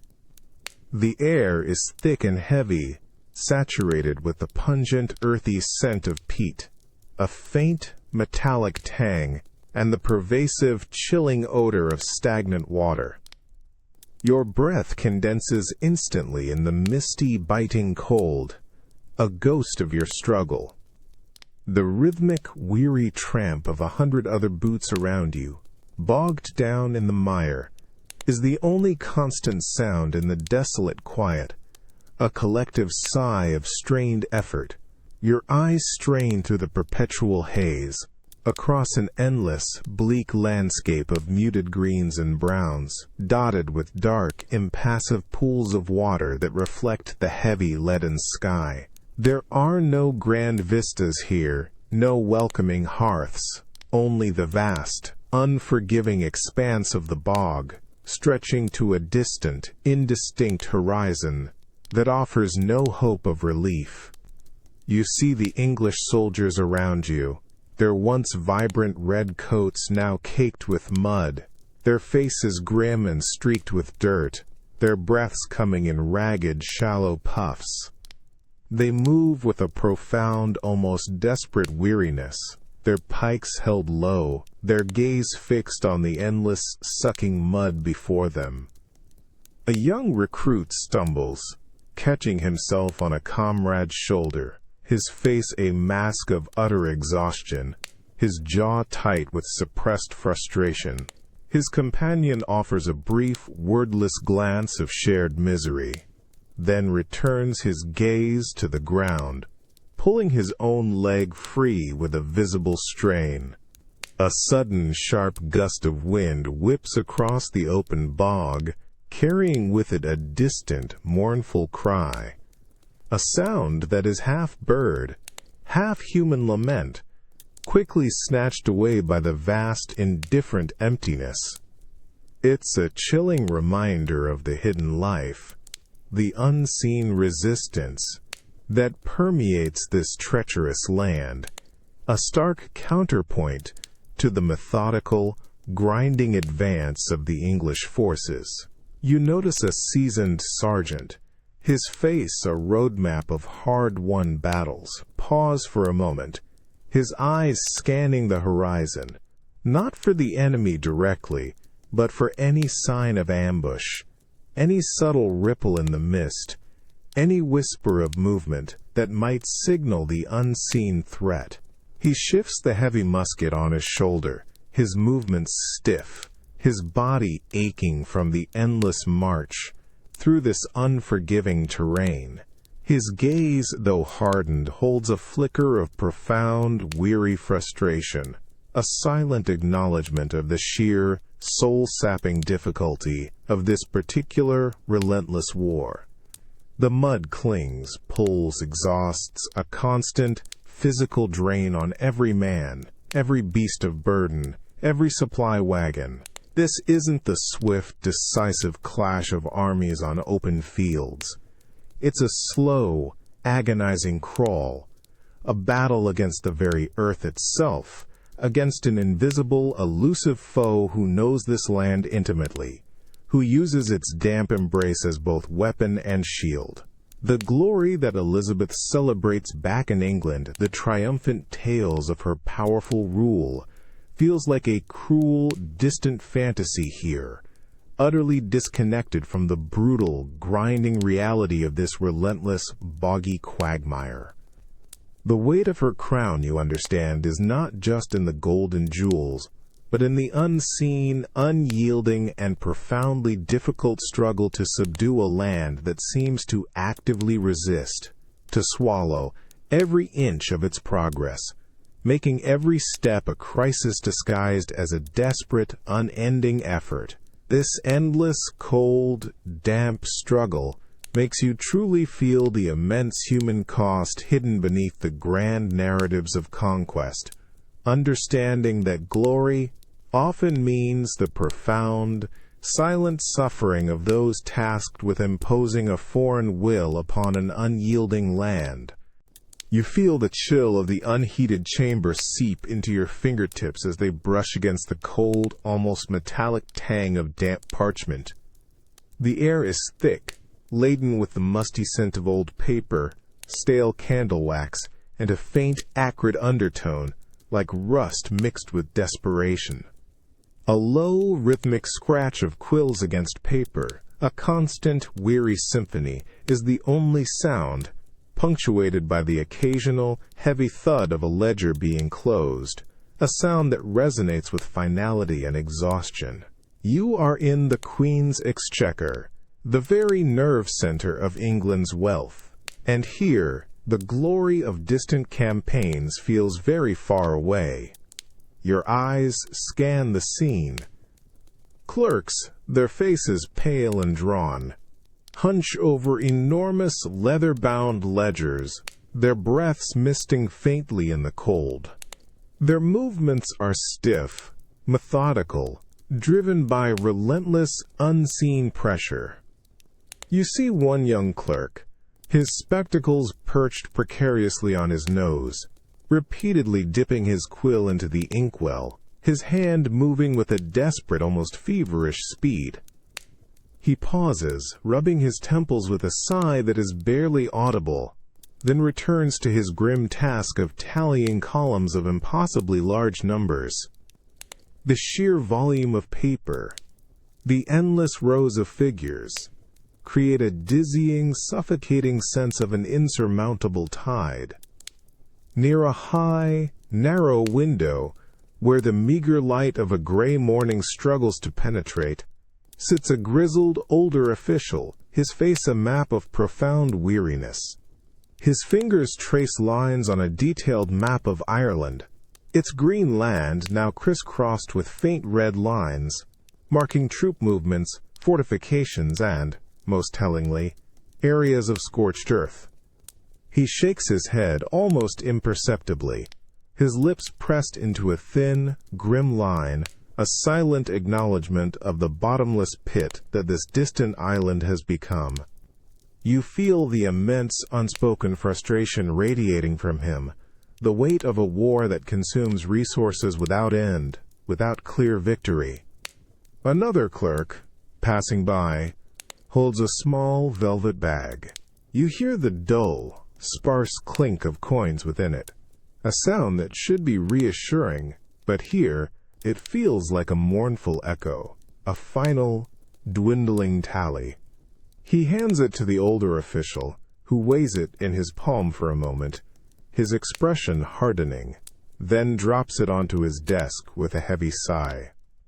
The sound of the coins, so few, so precious, contrasts sharply with the vast, escalating figures being meticulously recorded in the ledgers, a stark testament to the relentless, exhausting drain.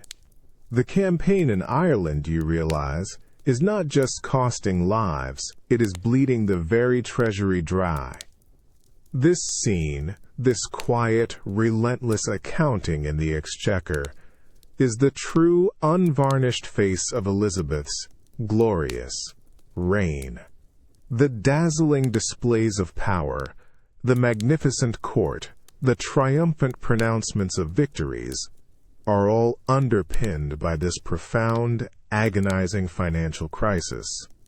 Each ship sent, each soldier deployed, each barrel of gunpowder consumed in the Irish bog is meticulously recorded here, slowly draining the lifeblood from the kingdom. The crown, you understand, is heavy not just with gold and jewels, but with the immense, unseen weight of a nation's dwindling wealth, pouring relentlessly into a seemingly unwinnable, distant war, a constant, debilitating hemorrhage that threatens to undermine all her hard-won stability. It's the invisible, agonizing price of glory, a crisis disguised in every meticulously tallied ledger. It makes you truly feel how the grand narratives of power are often built upon the tireless, unsung efforts and the profound, hidden sacrifices of countless individuals, and how true glory can be a relentless, consuming fire that slowly, inexorably bleeds a nation dry, leaving behind only the chilling echoes of an empty coffer and the pervasive scent of desperation. You feel the brutal, relentless burn of the midday sun on your exposed skin, a searing, inescapable heat that radiates from the bleached deck planks beneath your worn boots. The air shimmers, distorted, carrying the strong, intoxicating scent of tar, salt, and the faint, sweet decay of tropical fruit from the hold. Your throat is dry, tasting of salt and dust, a constant, gnawing thirst that even the recent ration of brackish water cannot fully quench. The rhythmic creak and groan of the ship's timbers, battling the endless, surging waves, is a relentless, dizzying symphony that seems to echo the ache in your muscles, making the very world feel like a constant, uneasy sway. This is the heart of a privateer's life, a dangerous, sun-baked existence far from England's green shores. Your eyes, squinting against the relentless glare, scan the vast, shimmering expanse of the ocean. It stretches to an impossibly distant horizon, a dazzling, indifferent blue that offers no comfort, only the promise of more endless miles and unseen perils. You see the crew around you, their faces leathered and grim, sweat streaking paths through the grime on their skin. They move with an exhausted efficiency, tightening ropes, adjusting sails, their movements precise, economical, honed by countless days under this same brutal sun.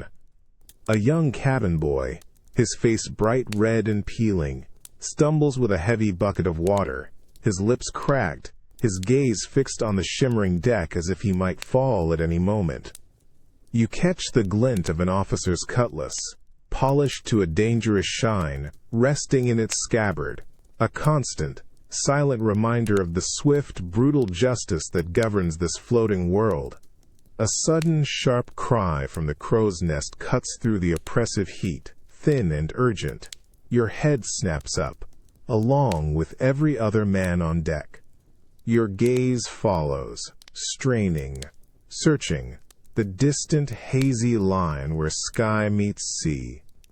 For a moment, nothing. Then, a faint, almost imperceptible smudge appears, growing slowly, undeniably, into the distinct, proud profile of a Spanish galleon, its sails full, its guns bristling. A low, guttural murmur ripples through the crew, a mix of fear and a desperate, avaricious excitement, a shared knowledge that this could be a fortune or a watery grave. You feel the adrenaline, sharp and cold, cut through the pervasive heat, a sudden, electric surge that makes your heart pound. The captain, a man whose face is a roadmap of sun-baked scars and hard-won victories, moves to the quarterdeck. His posture is rigid, his eyes, sharp and unwavering, fixed on the approaching vessel. He doesn't shout, but his quiet, firm commands ripple through the ship, instantly transforming the weary crew into a coiled spring of controlled aggression. You feel the rough texture of the cannon ropes as you grip them, your knuckles white, your muscles tensed, ready for the inevitable, brutal clash. The scent of gunpowder, still dormant, seems to prickle at your nose, a phantom of the coming battle. This isn't merely a sea voyage, you realize. It's a desperate, state-sanctioned gamble, a brutal and dangerous enterprise that generates immense wealth for England, filling the Queen's perpetually strained coffers with Spanish gold, but at an astronomical, often unseen, cost. The glorious tales of Drake and Hawkins, of daring raids and immense riches, are built on this sun-baked deck, on the very real blood and sweat and risk of men like you. The burning sun, the constant thirst, the imminent threat of battle. These are the grim realities of Elizabeth's glory, a profound crisis of human life and international relations, disguised by the dazzling sheen of captured treasure.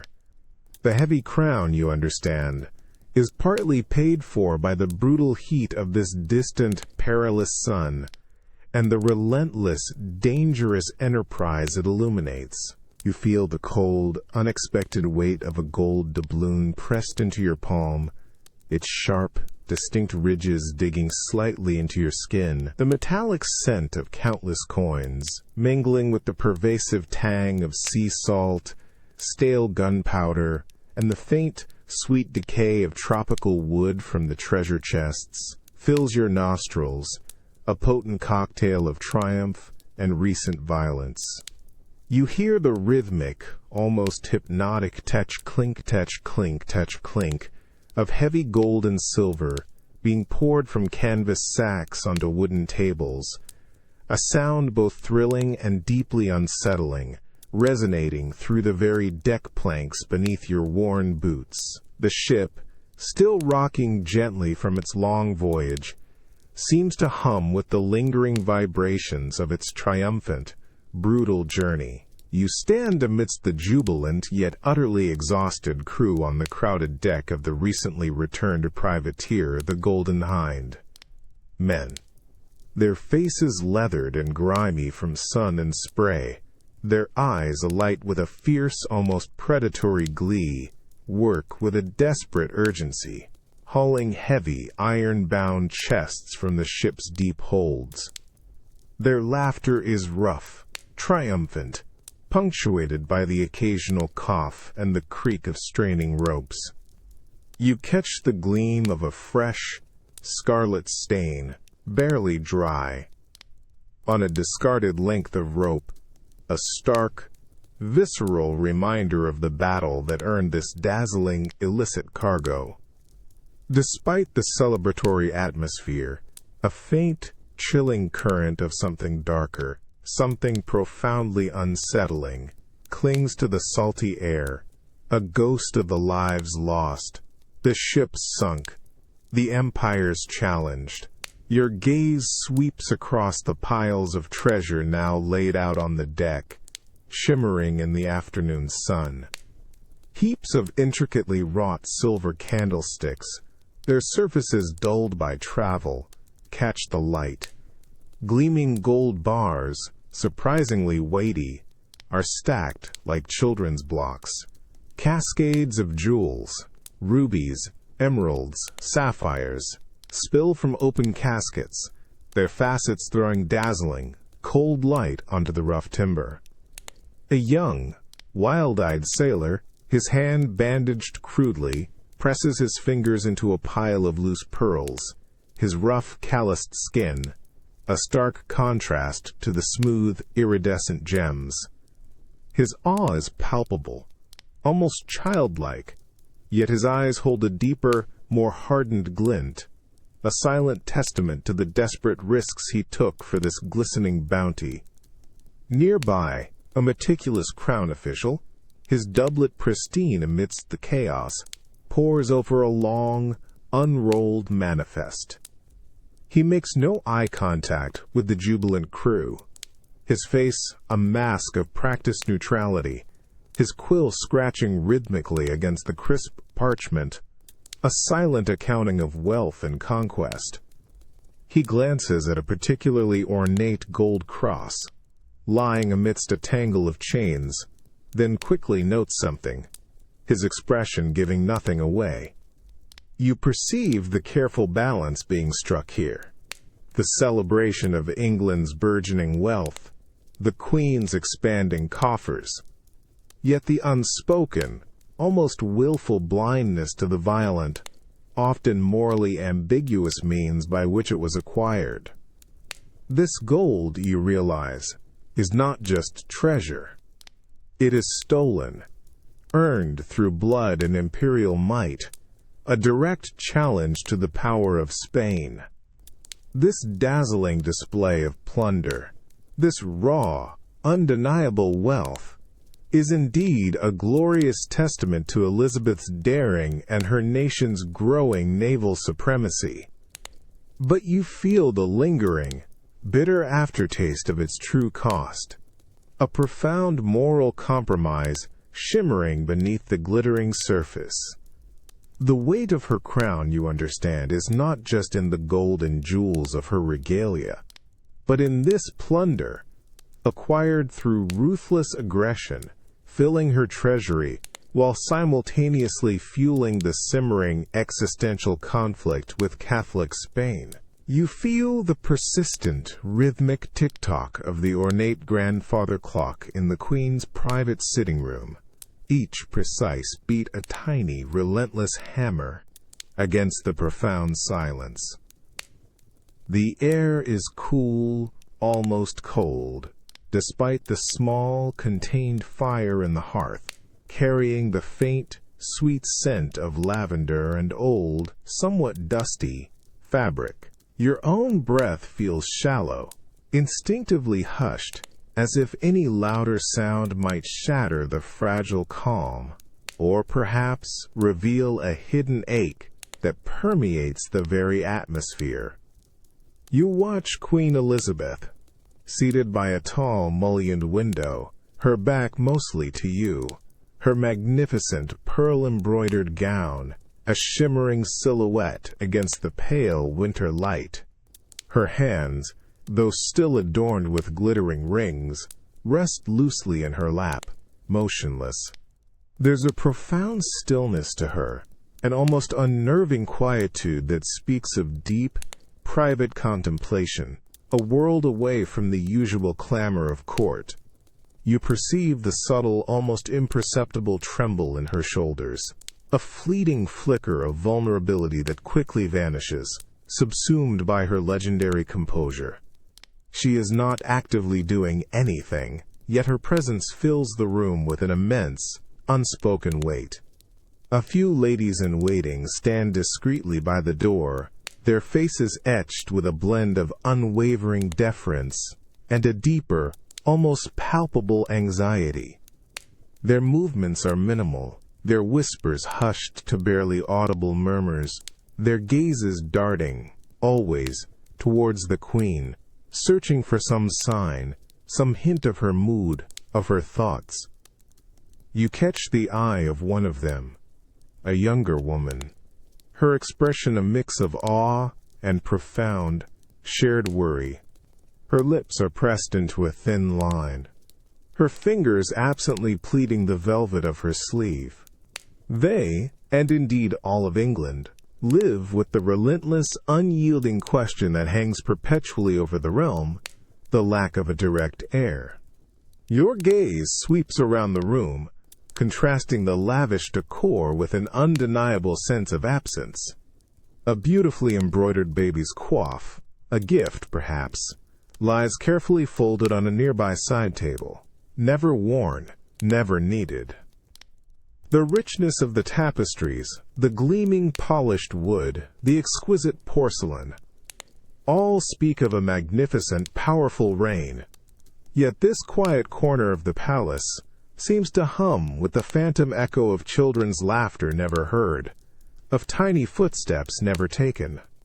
The very air seems to thrum with the unspoken questions of succession, of a lineage that, despite all its glory, remains stubbornly unfulfilled.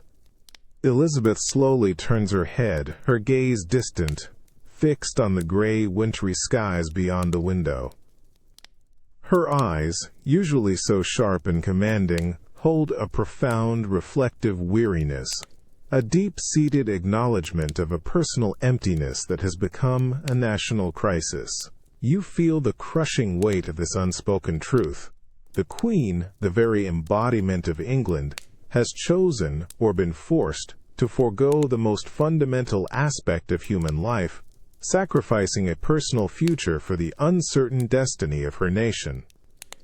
The glory of her reign, you realize, is forever intertwined with this profound, private sorrow, this persistent, haunting crisis of an heir never conceived. A phantom pain that radiates from her solitary throne, threatening to destabilize the very foundations of her meticulously crafted legacy. You feel it first, a fine, metallic dust on your tongue, a dry, almost bitter taste that permeates the air of the Queen's strong room. Then, the scent, the unmistakable, subtle tang of countless coins, of ancient gold and silver, mingled with the damp, earthy smell of deep stone walls and the faint, sweet decay of time. Your fingers brush against a heavy, iron-bound chest, its cold, unyielding surface rough beneath your touch, radiating a profound, almost chilling solidity. The only sound in this cavernous, deeply hushed chamber is the low, rhythmic clink, clink, clink of a small team of meticulously careful clerks, their movements precise, almost reverent, as they count and recount stacks of newly minted coins. Each soft chime of metal against metal is a heavy, resonant testament to immense, hard-won wealth, echoing through the oppressive silence, a sound that should be triumphant, yet feels strangely hollow.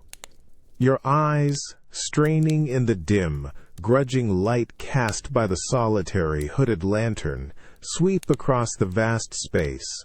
Piles of gleaming gold doubloons and heavy silver pieces, meticulously organized, rise like small silent mountains on the heavy oak tables.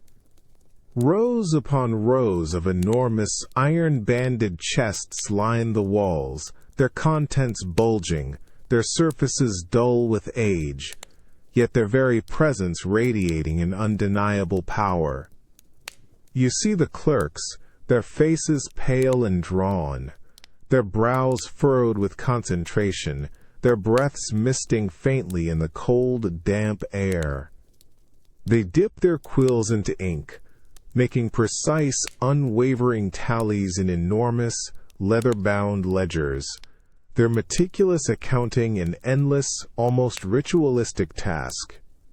You feel the profound, almost overwhelming weight of this stored fortune, a tangible manifestation of England's growing yet precariously balanced power. One of the senior treasurers, his spectacles perched on his nose, carefully inspects a single heavy gold coin, turning it over and over in his gloved hand. His gaze, usually sharp and businesslike, holds a flicker of something deeper today. A profound relief, yes, but also a persistent weariness, a knowledge of the immense, relentless effort required to gather and protect such a vast hoard. He doesn't speak, but he glances up, not at you, but towards the heavy, iron-barred door, then back to the glittering coin, a fleeting, almost unconscious gesture of vigilance that speaks volumes of the constant threats, the envious eyes that forever covet such wealth. He then gives a small, almost imperceptible nod of satisfaction, a silent acknowledgement of a battle won, for now. You notice the utter absence of warmth, of comfort in this room. The cold, hard reality of the treasure, for all its dazzling glitter, offers no solace, no soft embrace. It sits there, immense and formidable, a silent, unyielding monument to solvency, to strength, but also to a deeper, more profound isolation. This full treasury, you realize, is the tangible proof of Elizabeth's glory, the financial bedrock of her expanding empire, the very means to fund her navy, her armies, her carefully constructed court. It speaks of power, of defiance, of England's ability to stand against its enemies. Yet, you feel the profound, chilling irony. All this wealth, all this glittering gold and silver, cannot buy an heir to secure the fragile succession. It cannot quell the religious divisions that still simmer beneath the surface of the kingdom, or mend the personal losses and sacrifices that the Queen herself has endured. The comfort it offers is cold, sterile, limited.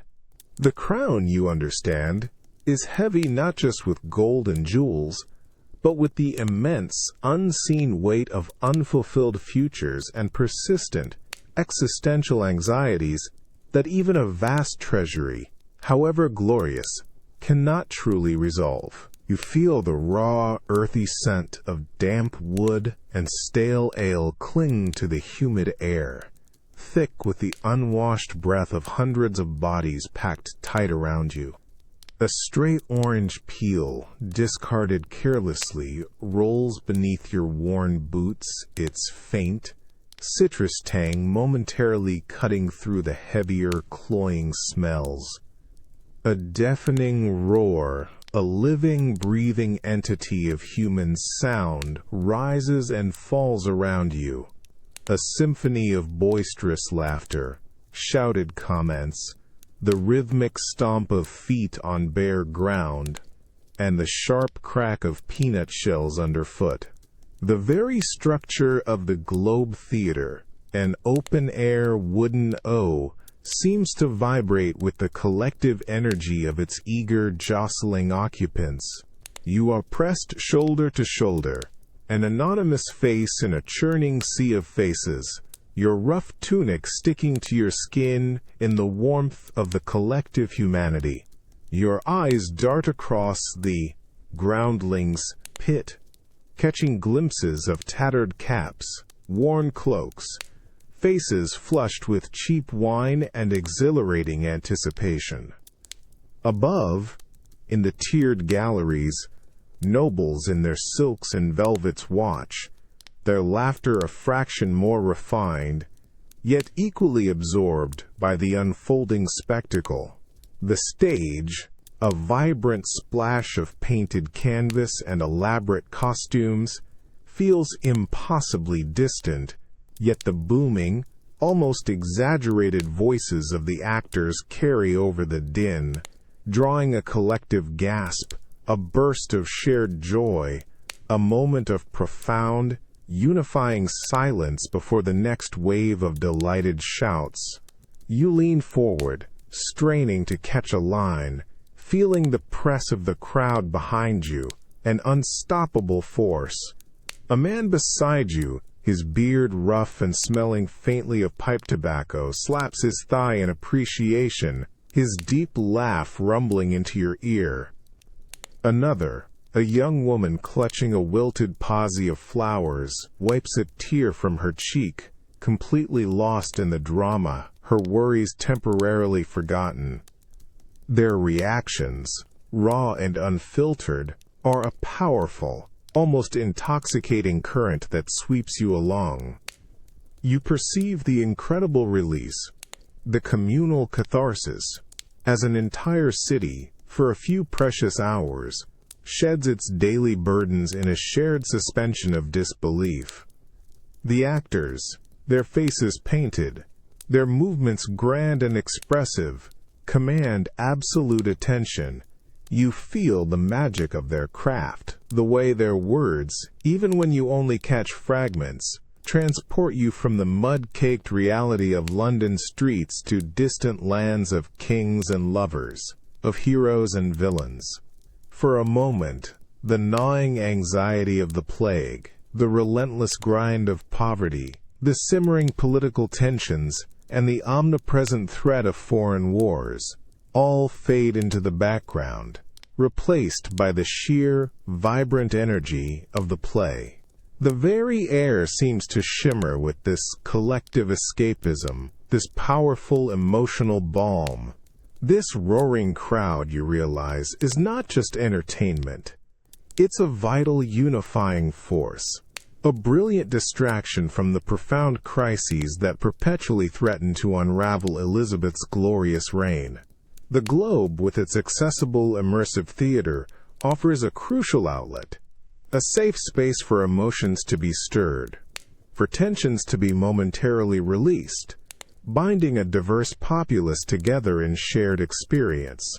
The Queen, though she rarely attends such public performances herself, understands their power, the way they bolster the morale of her subjects, and reinforce a sense of English identity.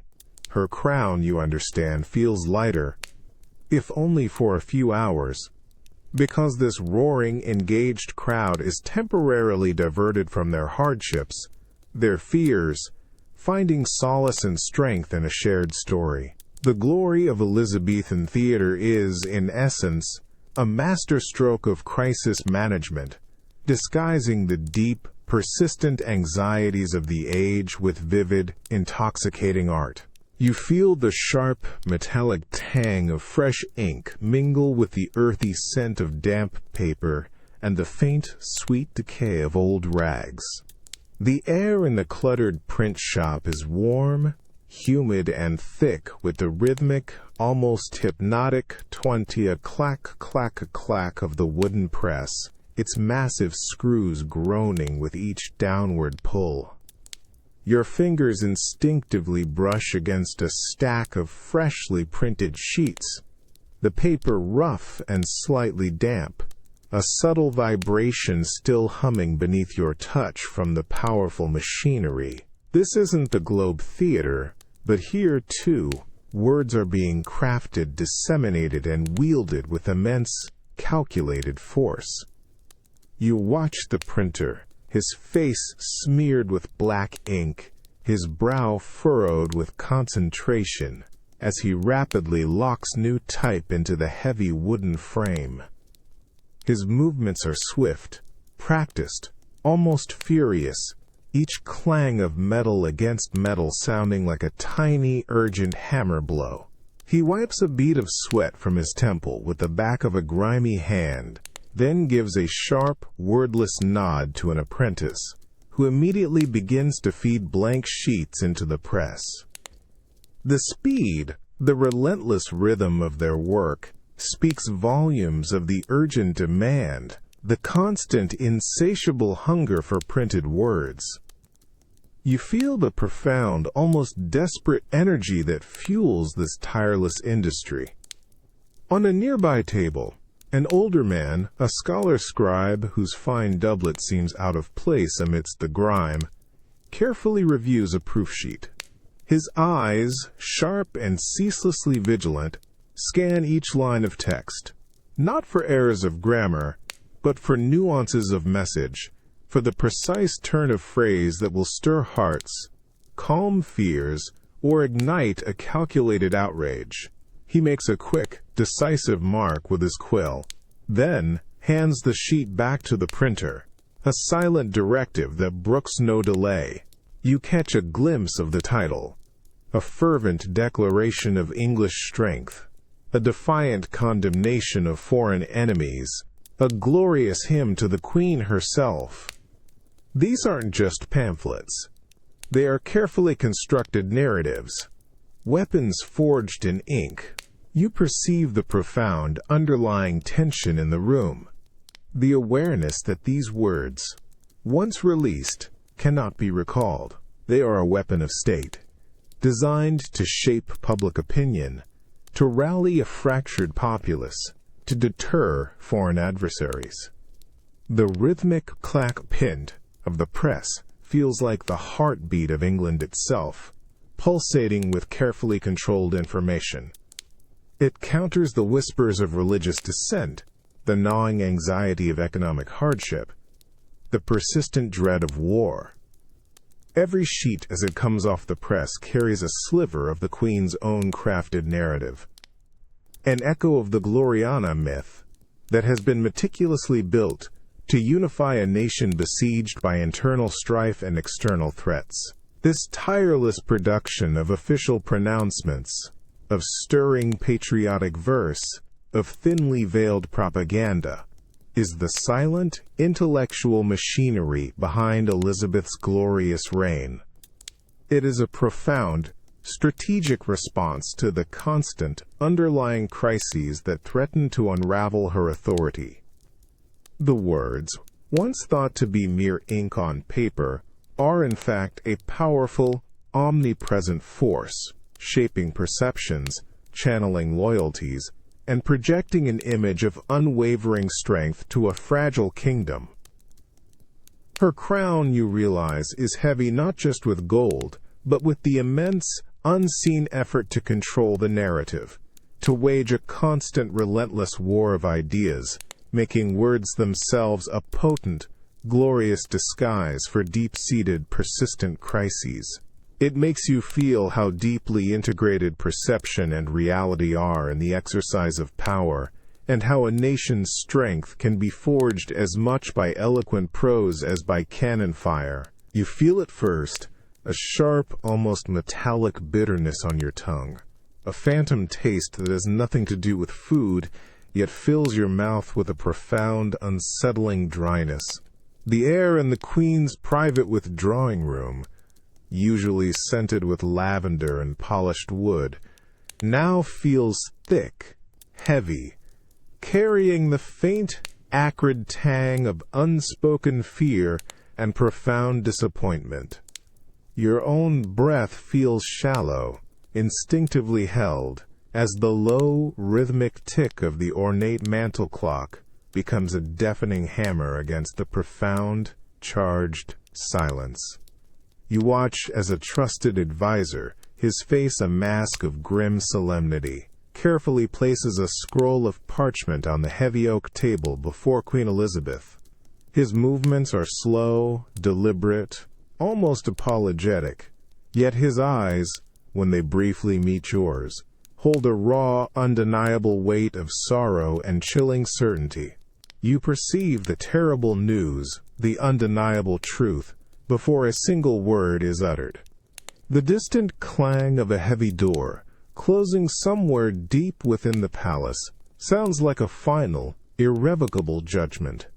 Elizabeth sits upright in her high-backed chair, her magnificent crimson gown, a pool of vibrant color against the dark wood. Her hands, though still adorned with glittering rings, are clasped tightly in her lap, her knuckles white, her fingers pressing into the velvet with a force that must be painful.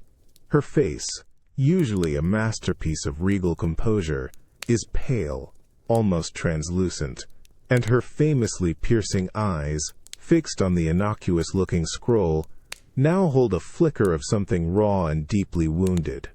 Disbelief, fury, and a profound personal agony.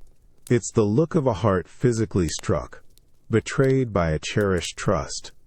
You see her jaw clench, a subtle, almost imperceptible tremor running through her shoulders, quickly suppressed by an immense, practiced will. She does not reach for the document. Instead, her gaze sweeps across the faces of her assembled courtiers, a small, grim circle of silent witnesses. Their own faces, usually animated with ambition or flattery, are now pale and drawn, their eyes lowered, avoiding her gaze, betraying their shared understanding of the depth of this wound. A lady-in-waiting, usually so poised, subtly shifts her weight, her rich silk dress rustling, the small sound amplified in the suffocating quiet. You feel the collective discomfort, the profound, shared shame of being witness to such a profound, public, yet deeply private betrayal. Her breathing, though still shallow, becomes a little more pronounced, a barely audible rasp that fills the silence. The elaborate ruff framing her face, usually a symbol of her impenetrable authority, now seems to frame a face etched with the raw, personal cost of her demanding position, of a trust misplaced in a man she had once cherished as a son.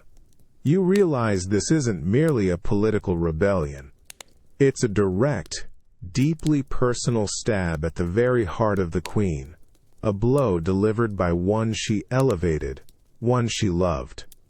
The bitterness you taste, the pervasive tension in the air, stems not just from the treason, but from the profound, agonizing knowledge that even the most glorious power cannot protect a queen from the devastating sting of personal treachery. The crown, you understand, is heavy not just with the burdens of state, but with the profound, bitter, almost physical pain of a personal betrayal that threatens to unravel the very fabric of her fiercely guarded, glorious reign, leaving an unseen, indelible scar on her soul. You feel it, the jarring, heavy thud, as the great seal, cold and intricate, is pressed firmly into the molten wax. The sound, muffled by the thick velvet and tapestries of the Queen's private chamber, nonetheless resonates deep in your chest, a chilling, final note in the profound silence. The air is thick, laden with the sharp, acrid scent of burning wax, mingled with the faint metallic tang of iron gall ink and the underlying, almost cloying sweetness of old rosewater. Your own breath feels shallow, instinctively held, as the invisible currents of tension in the room coalesce into a suffocating presence. You watch as Lord Cecil, his face a mask of grim, almost agonizing solemnity, lifts the heavy royal seal.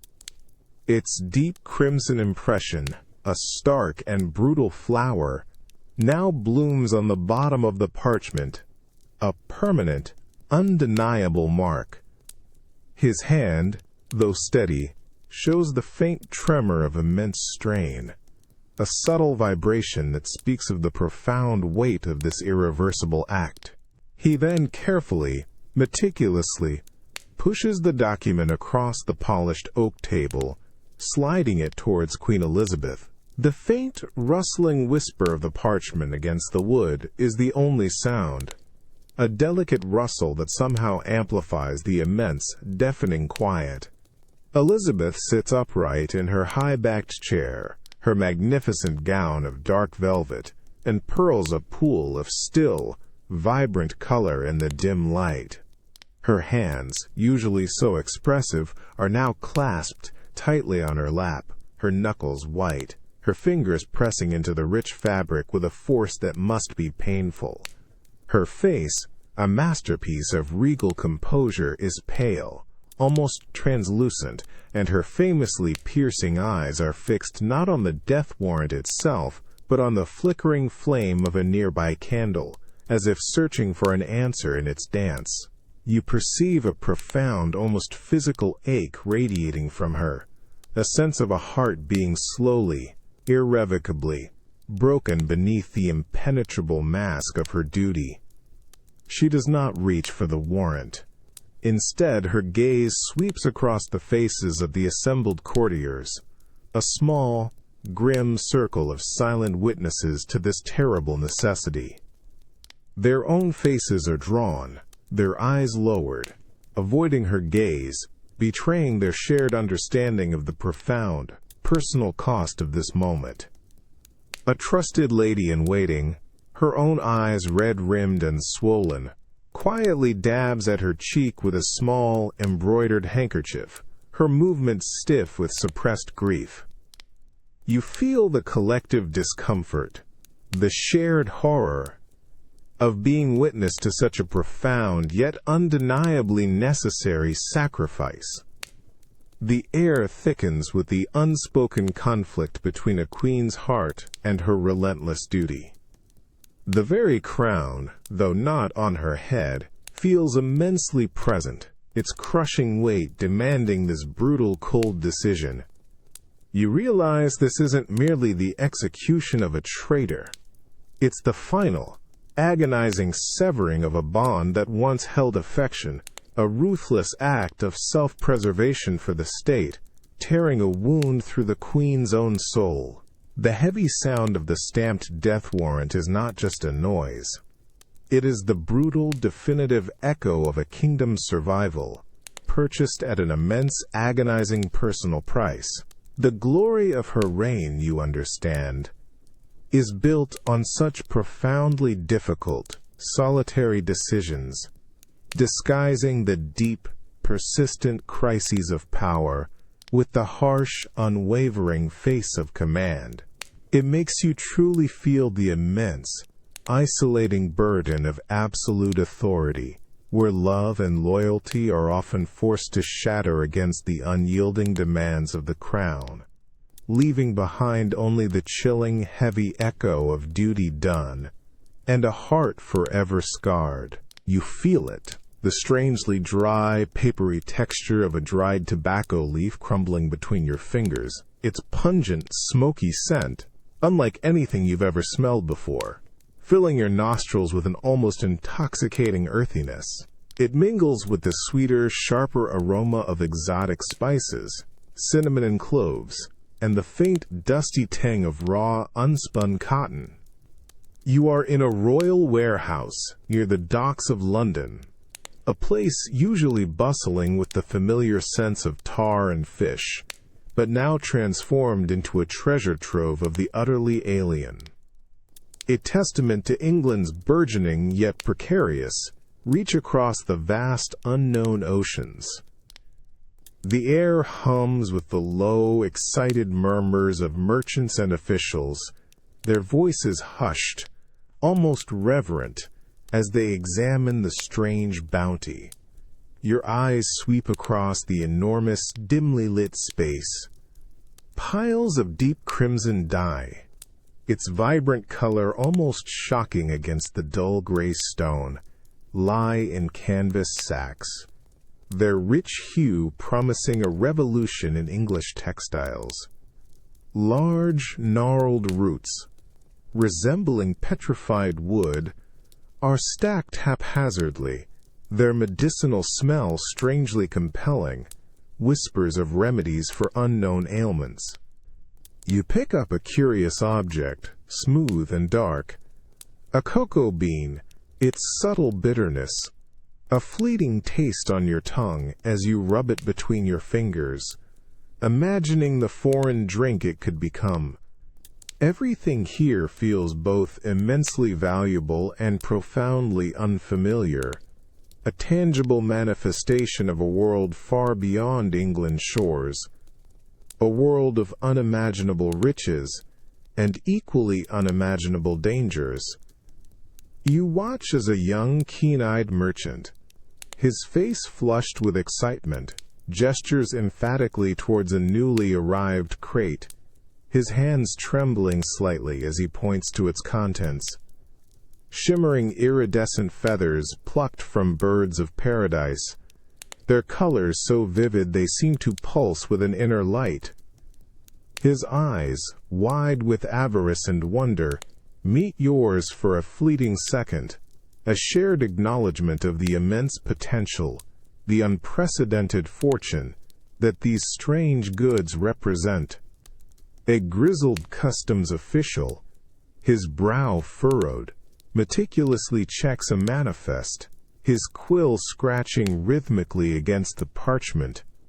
His expression, a mix of weary duty and profound, almost childlike awe at the endless stream of exotic wonders.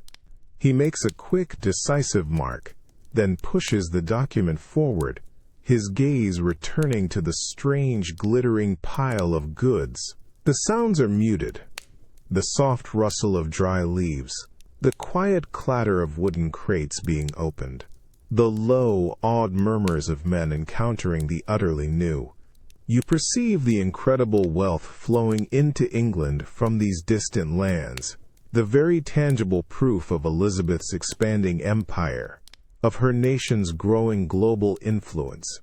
These strange textures, these intoxicating scents, this dazzling array of riches, are indeed glorious. They are filling the Queen's coffers, fueling grand projects, cementing England's place as a burgeoning world power.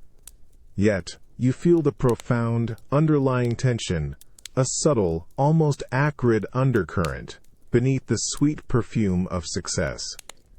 Each exotic commodity, each pound of tobacco, each bale of cotton, represents not just wealth, but a gamble.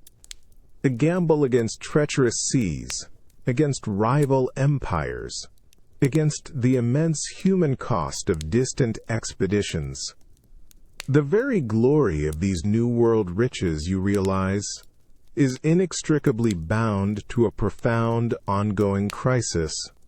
The escalating, silent conflict with Spain over trade routes and colonial claims. The moral complexities of exploitation. The immense risks taken by the adventurers who bring these treasures home. Elizabeth's crown, you understand, feels heavier now, laden not just with the gold of her kingdom, but with the strange, potent, and often dangerous textures of a rapidly expanding, utterly uncertain world, where every new marvel carries the seeds of a new, profound crisis. You feel it, a raw, primal scent clinging to the damp, salt-laden air of London's bustling docks, a smell that is both intoxicating and deeply unsettling. It's the pungent, earthy sweetness of unrefined sugar, mixed with the sharp, almost medicinal tang of freshly cured tobacco leaves, and the musky, unfamiliar odor of exotic animal hides just offloaded. Beneath it all, the ever-present, cloying scent of tar and brine from the Thames, now subtly altered, thickened by the breath of distant, alien lands. You hear the rhythmic creak of strange ships' timbers, the rhythmic slap of waves against hulls, and a cacophony of shouts in English, Spanish, and even a few unintelligible foreign tongues, a dizzying symphony of burgeoning trade and underlying tension. This isn't just a port, it's the very frontier of an empire, and its air is heavy with both promise and peril. Your hands, instinctively reaching out, brush against the rough, woven jute of a massive sack, still faintly warm from the ship's hold, feeling the subtle give of its granular contents.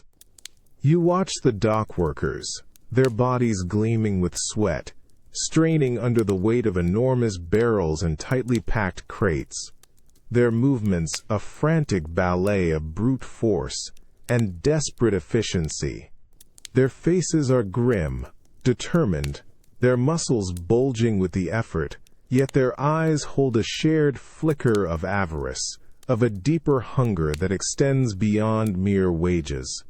A grizzled old sailor, his face a map of sun-baked wrinkles, expertly ties off a thick rope, his gaze fixed on the newly arrived cargo, his lips pressed into a thin, knowing line, a silent acknowledgement of the dangers faced and the profits gained from the vast, unknown oceans. Nearby, a meticulous customs official, his rich doublet strangely out of place amidst the grime, carefully inspects a small, ornately carved wooden box. He opens it, revealing layers of glistening dried spices. Cinnamon, nutmeg, cloves. Their powerful, sweet aroma momentarily cutting through the heavier dockside smells, a potent reminder of the immense wealth that has traveled across oceans. He takes a deep, appreciative breath, then closes the box with a soft click, his eyes, when they briefly meet yours, holding a complex blend of awe and suspicion. You perceive the careful balance being struck here, the celebration of England's expanding influence, the Queen's growing coffers, yet the underlying unspoken awareness of the immense risks, the direct challenges to other established powers, that this burgeoning trade represents.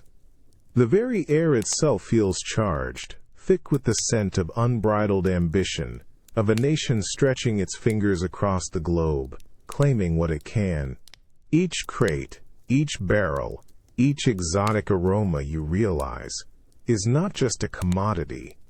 It's a direct challenge to the old order, an expansion of English power at the expense of others. The subtle sweetness of the sugar, the sharp tang of tobacco, the rich, vibrant dyes. These are the tangible proofs of a new era, a new global reach, but they are also the seeds of future conflicts, of diplomatic crises, of desperate, bloody wars for control of distant lands and invaluable resources. This unsettling scent, this intoxicating mixture of foreign wealth and raw ambition, is the true, unvarnished smell of Elizabeth's glorious empire taking its first, shaky breaths. Her crown, you understand, is heavy not just with gold, but with the profound, unseen weight of this immense, volatile expansion. The dazzling promise of these new riches is inextricably intertwined with a profound, ongoing crisis. The escalating, silent conflict with Spain, the moral ambiguities of exploitation, the immense human cost of distant expeditions, and the terrifying uncertainties of an uncharted world. You feel it, the almost imperceptible tremor in the Queen's hand as she reaches for the heavy jewel. The air in the royal antechamber is thick, with the sweet, cloying scent of jasmine and civet, but beneath it, a faint, almost metallic tang pricks at your nose, a whisper of old age, and the desperate remedies that battle it. A profound, almost sacred quiet hangs in the opulent room, broken only by the soft, rhythmic rustle of rich fabrics and the occasional, hushed murmur of a lady in waiting, their voices barely audible, laden with a collective, unspoken concern. You watch as Queen Elizabeth, her face a masterpiece of white lead and crimson, is painstakingly helped into her full regalia. Her ladies, their faces etched with a blend of unwavering deference and shared exhaustion, move with precise, practiced care. The magnificent gown, a shimmering edifice of gold brocade and crimson velvet, appears breathtaking, yet you perceive the way its sheer, monumental weight seems to pull at her shoulders, creating an almost painful drag.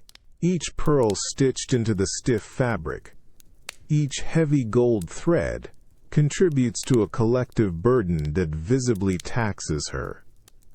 The elaborate, starched ruff, an architectural marvel of lace and wire, stands rigidly around her neck, and you imagine the constant subtle chafing against her aging skin, a pervasive, unseen discomfort that she must endure with every breath, every turn of her head.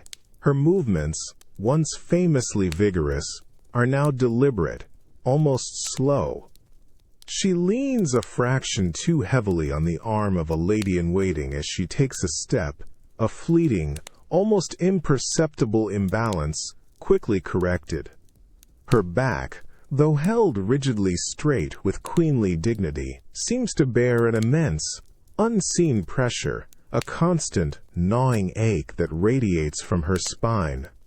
You catch a glimpse of her bare forearm as a sleeve is adjusted, and see the faint, purplish tracery of veins, the fragile transparency of aging skin, a stark contrast to the brilliant jewels that will soon adorn it. Her fingers, though still adorned with glittering rings, are slightly gnarled, a tiny tremor detectable in their delicate manipulation of a pendant. You perceive the immense, constant effort in her stillness, the unwavering posture that masks a profound physical weariness. Her famously intelligent eyes, though sharp and commanding, hold a deeper flicker today, a mix of fierce, unyielding resolve and a profound, almost overwhelming gravity, as if every joint, every muscle, every bone is screaming a silent protest beneath the dazzling illusion.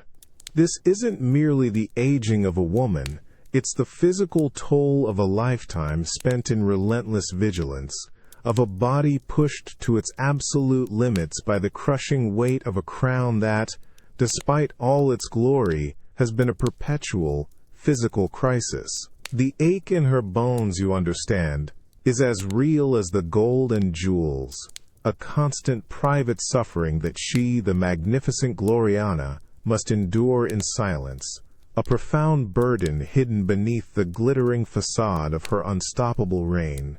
You feel it, a subtle, almost imperceptible shift in the light, as a shaft of pale, grudging afternoon sun slices through a high window in the Queen's privy chamber, illuminating the air, thick with the heavy scent of civet, rosewater, and the faint, unsettling pungency of old, lead-based cosmetic. Your own breath feels shallow, instinctively quiet, as every courtier present holds a collective, unspoken tension.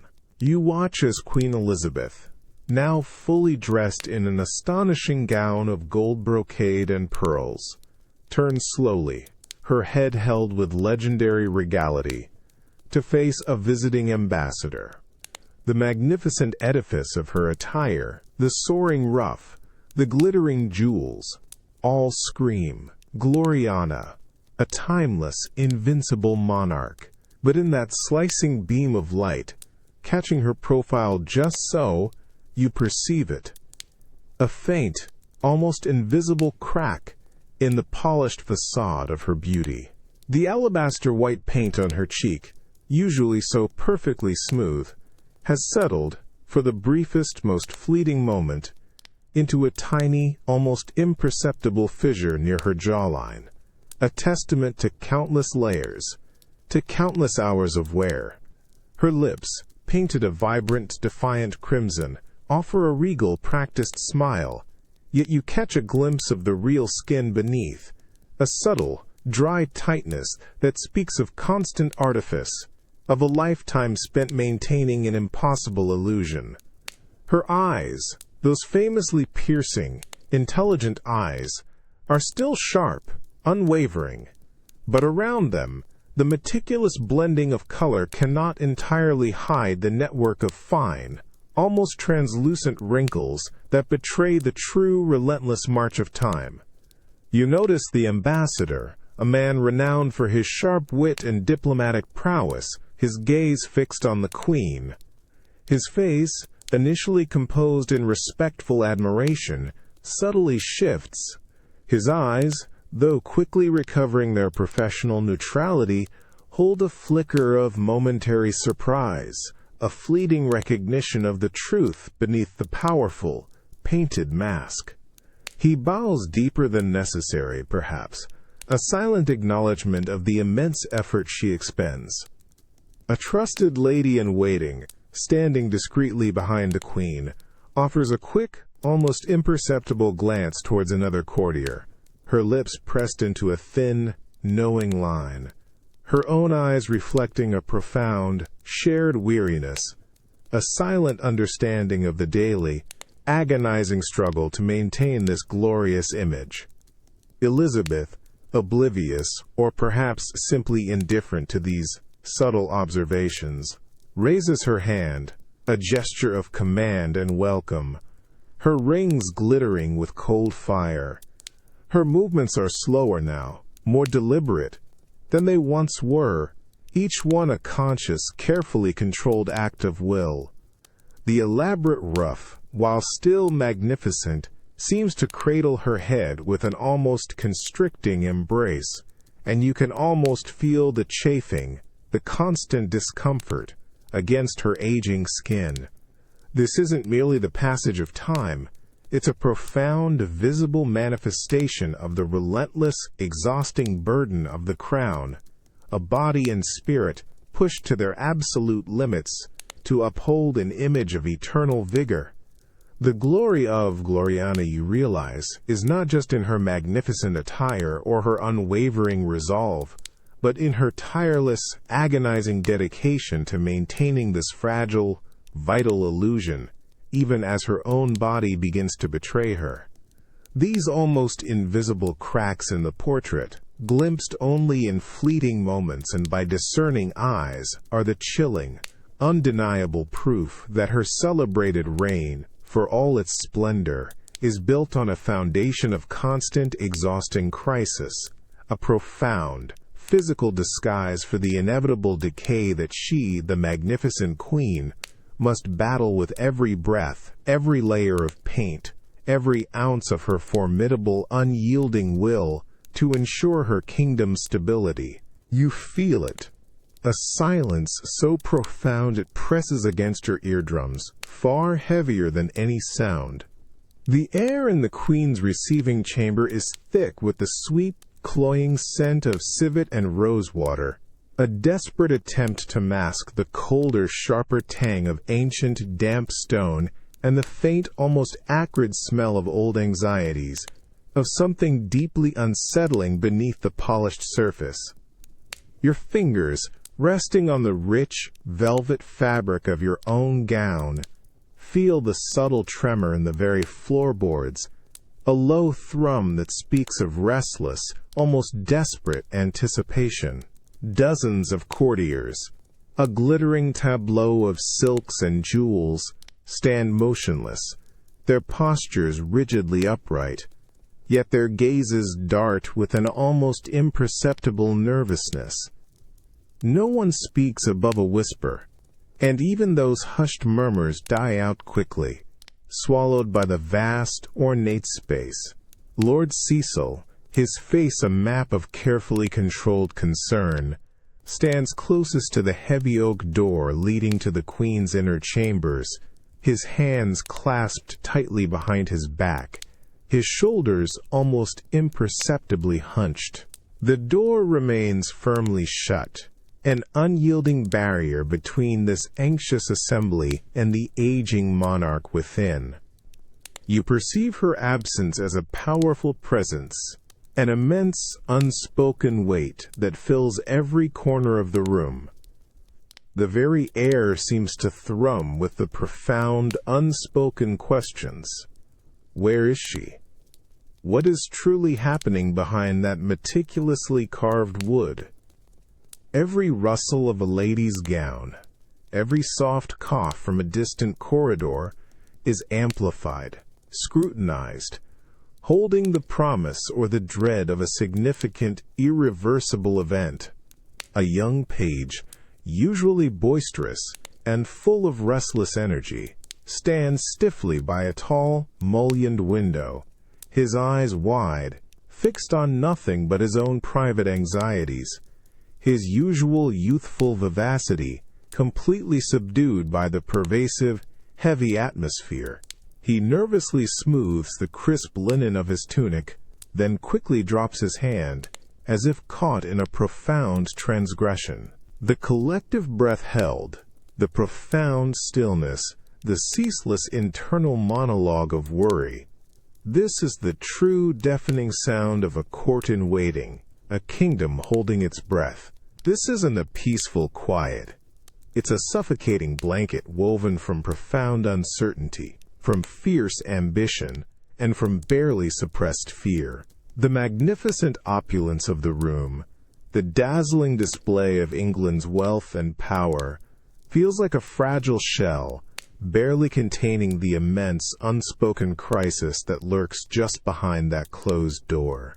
You realize the heavy crown Elizabeth wears is not just on her head, but in this agonizing, deafening silence, an almost physical manifestation of a reign nearing its twilight, the dazzling glory of it now serving as a thin, desperate disguise for the profound, collective anxiety over what comes next, over who comes next. It makes you truly feel the immense fragility of power, and how the absence of sound can often be the most terrifying harbinger of an imminent, inescapable crisis, slowly consuming the illusion of glory.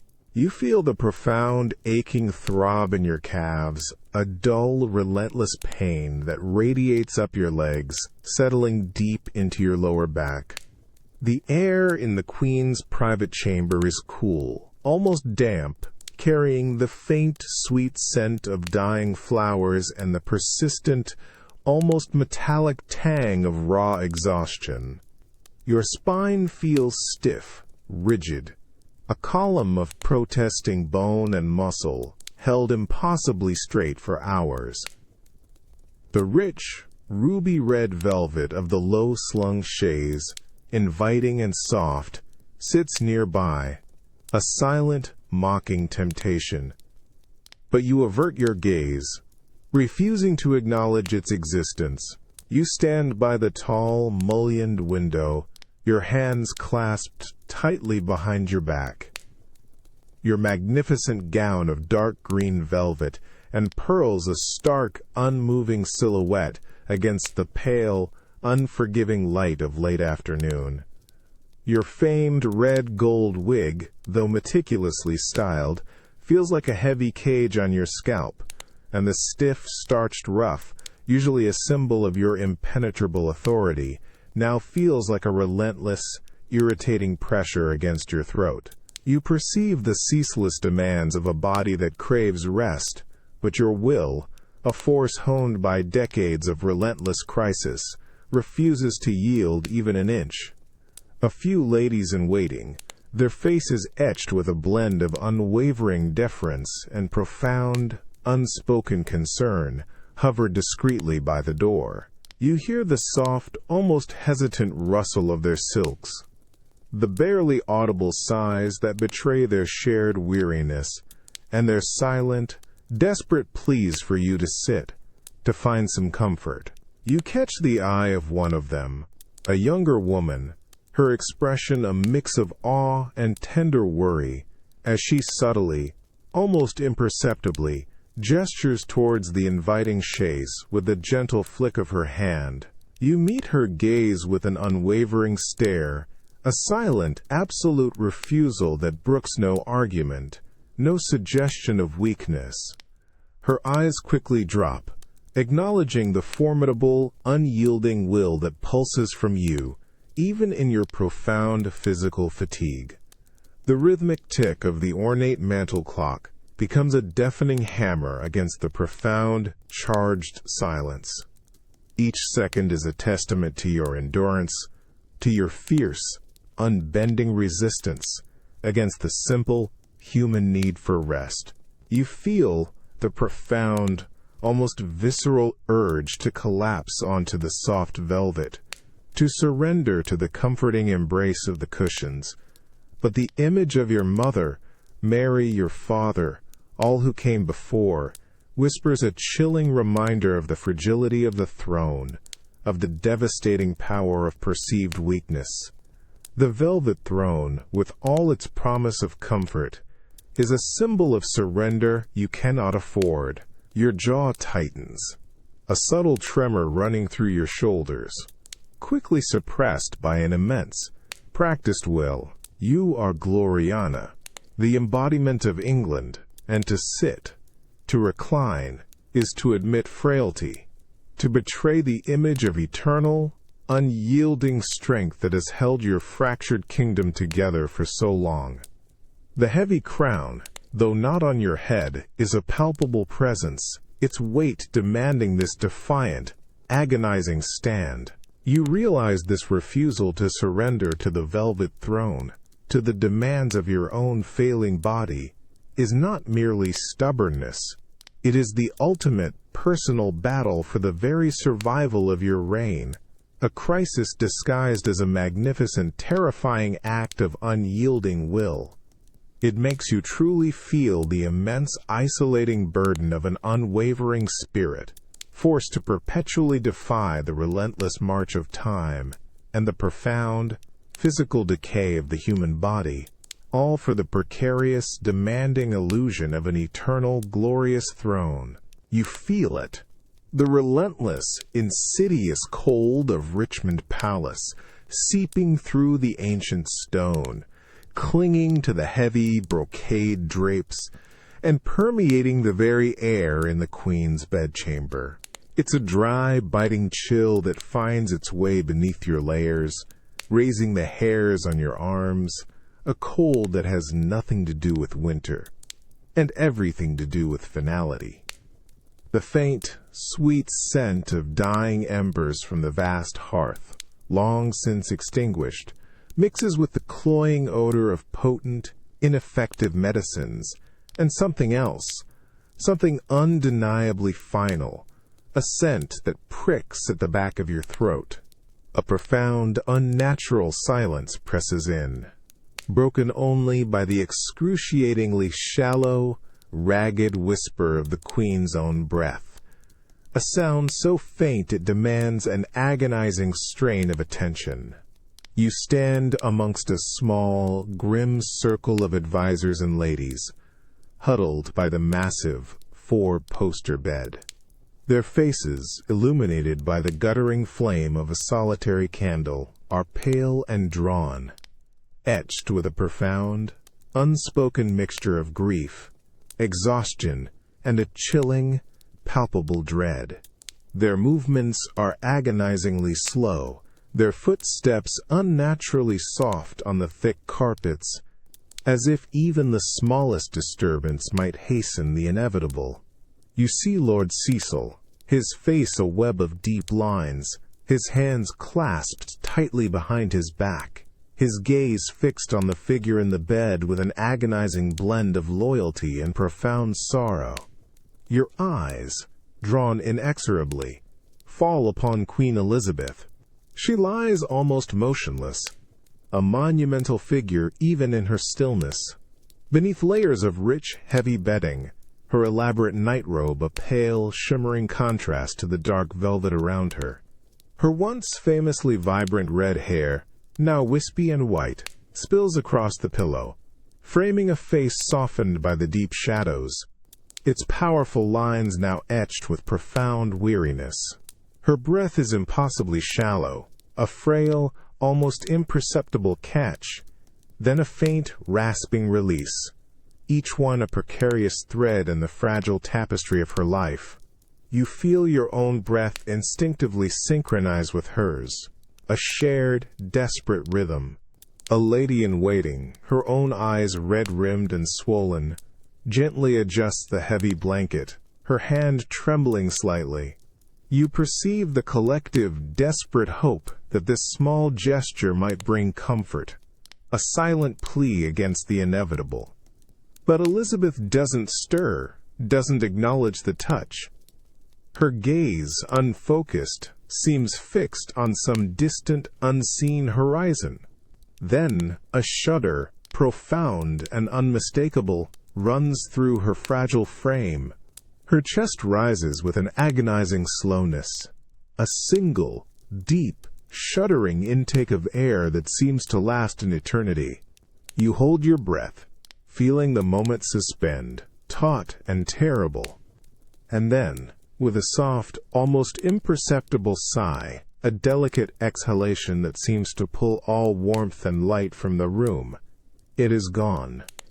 The silence that follows is absolute, heavy, and complete, echoing with the terrible finality of a chapter irrevocably closed.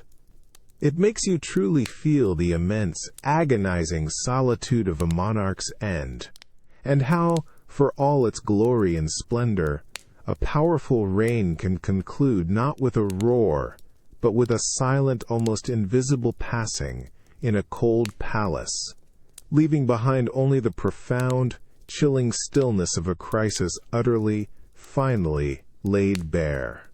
You feel it, the sudden, profound release in the air, a chilling void where warmth and breath once resided. The faint, rasping whisper of the Queen's final exhalation has faded into an absolute, deafening silence that presses in on your ears, far heavier than any sound. The cloying scent of potent medicines and stale linen, which has dominated for days, is abruptly overlaid by a sharp, almost metallic tang of absence, of something irrevocably gone, clinging to the velvet and ancient stone.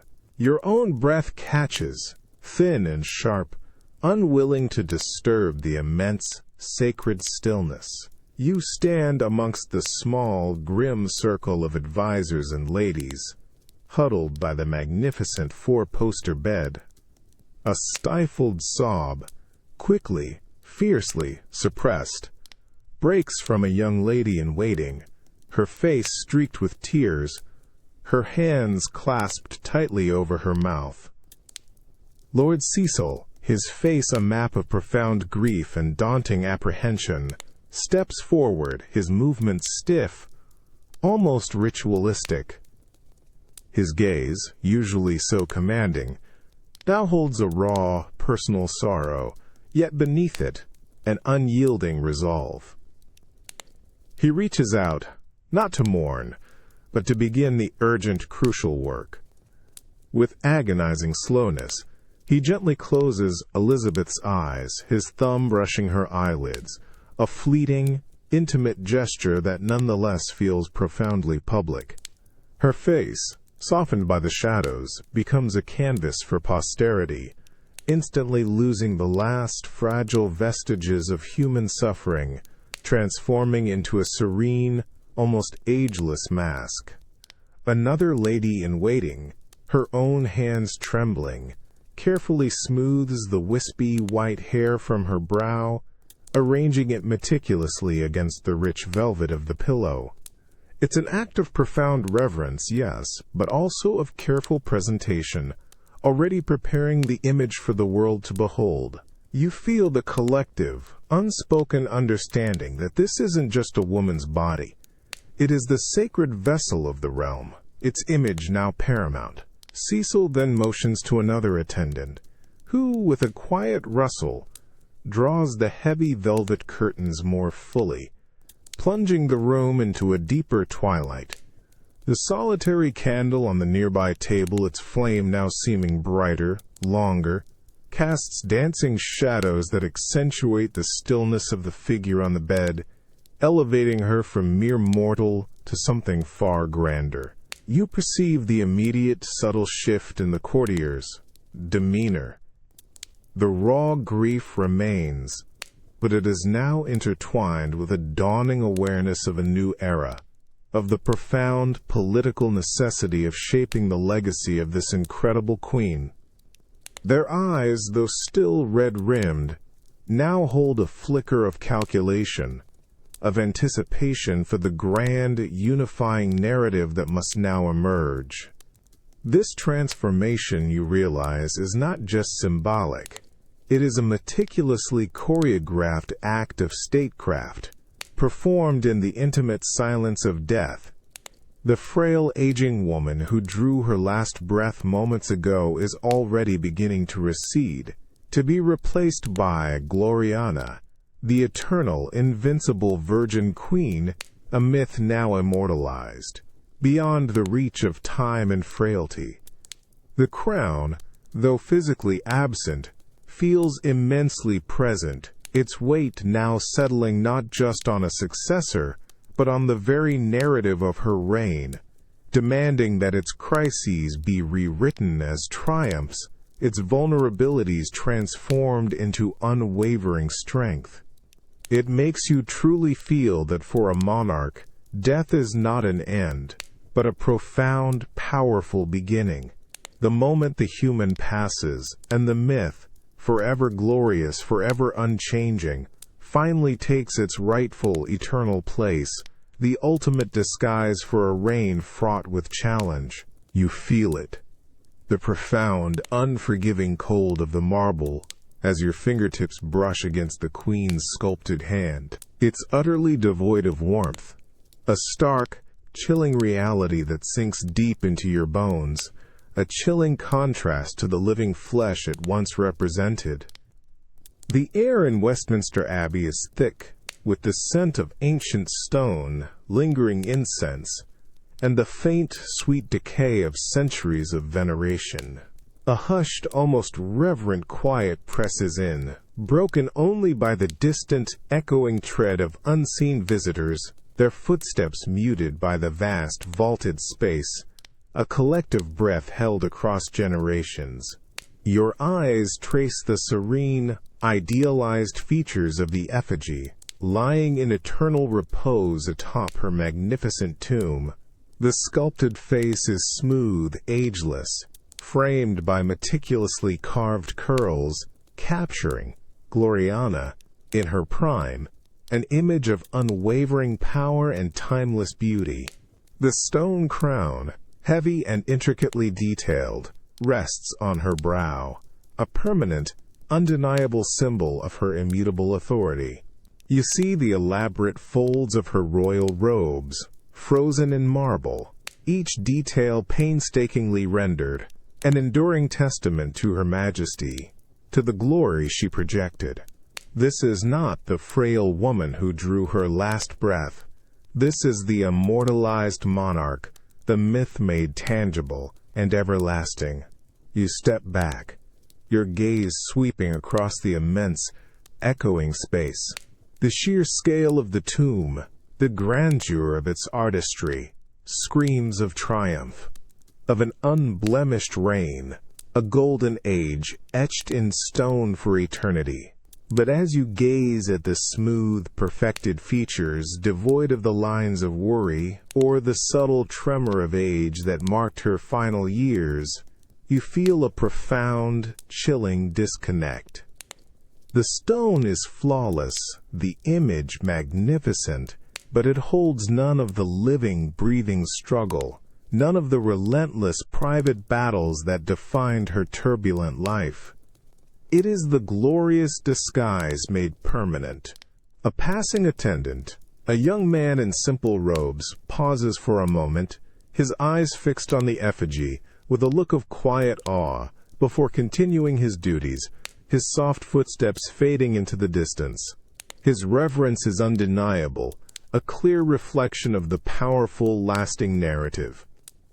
The cold, still air of the abbey seems to hum with the unspoken stories, the crises meticulously managed, the dangers defiantly faced, all now subsumed by this perfect, unwavering monument.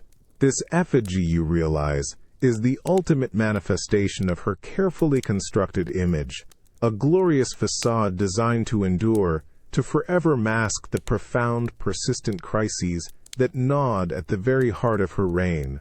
The crown, sculpted in marble, is heavy, yes, but its true weight lies in the immense, silent narrative it embodies, a story of a glorious era that was, in its deepest, most demanding reality, a continuous, exhausting battle, a triumph of will and enduring disguise over the ever-present threat of unraveling. This perfect, cold marble, you understand, solidifies the legend, ensuring that the Gloriana of myth will forever overshadow the woman of flesh and blood, a final, unyielding victory of perception over a lifetime of precarious, relentless crisis. You feel it. The subtle, chilling breeze that sweeps through Westminster Abbey, carrying with it the cold, unyielding scent of centuries of stone, of lingering incense, and a faint, almost metallic tang of eternity. Your footsteps, softened by the vast, echoing space, nonetheless reverberate, a small, solitary disturbance in the profound, sacred quiet. Above you, the vaulted ceilings stretch endlessly, a testament to human aspiration. But beneath, in the solemn hush, you perceive a deeper truth, the quiet, persistent weight of history, relentlessly shaping perception. Your gaze is drawn, once again, to the magnificent tomb, to the serene, ageless marble effigy of Queen Elizabeth. She lies in eternal repose, adorned in the full regalia of her office, a perfect, unwavering image of power and beauty, an unblemished monarch for all time. The sculpted face, flawlessly smooth, devoid of any lines of worry or the subtle tremors of age, captures Gloriana. In an idealized prime, a permanent triumphant symbol. The stone crown rests on her brow, heavy and intricately detailed, a tangible manifestation of immutable authority, forever asserting the unwavering strength of her reign. This is the culmination of a meticulously crafted image, a glorious lie presented to the ages. You notice a small cluster of modern visitors, their hushed whispers and soft footsteps, a stark contrast to the ancient stone around them.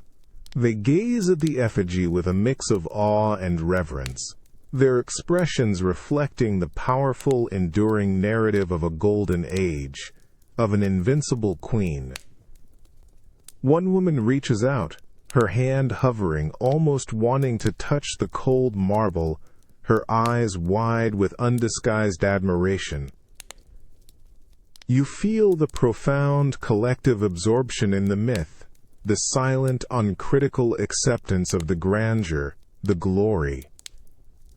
But as you stand there, facing this perfect, enduring monument, you feel a profound, chilling disconnect. The stone is flawless, the image magnificent, but it holds none of the living, breathing struggle.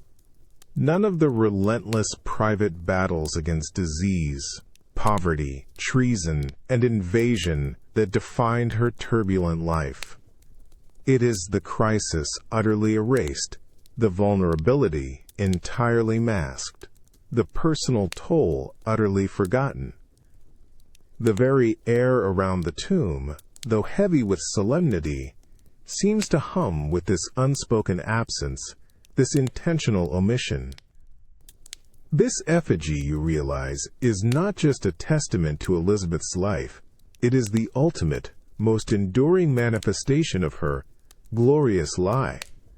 It is the perfect, unwavering facade, designed to stand for eternity, forever asserting a narrative of unblemished triumph over a reign that was, in its deepest, most demanding reality, a continuous, exhausting battle, a triumph of will and enduring disguise over the ever-present threat of unraveling.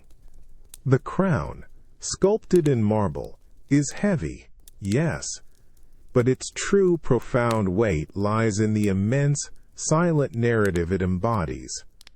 A story of a glorious era that was, in its deepest truth, a perpetual, exhausting crisis, a magnificent, enduring lie that has shaped the perception of an entire nation for centuries.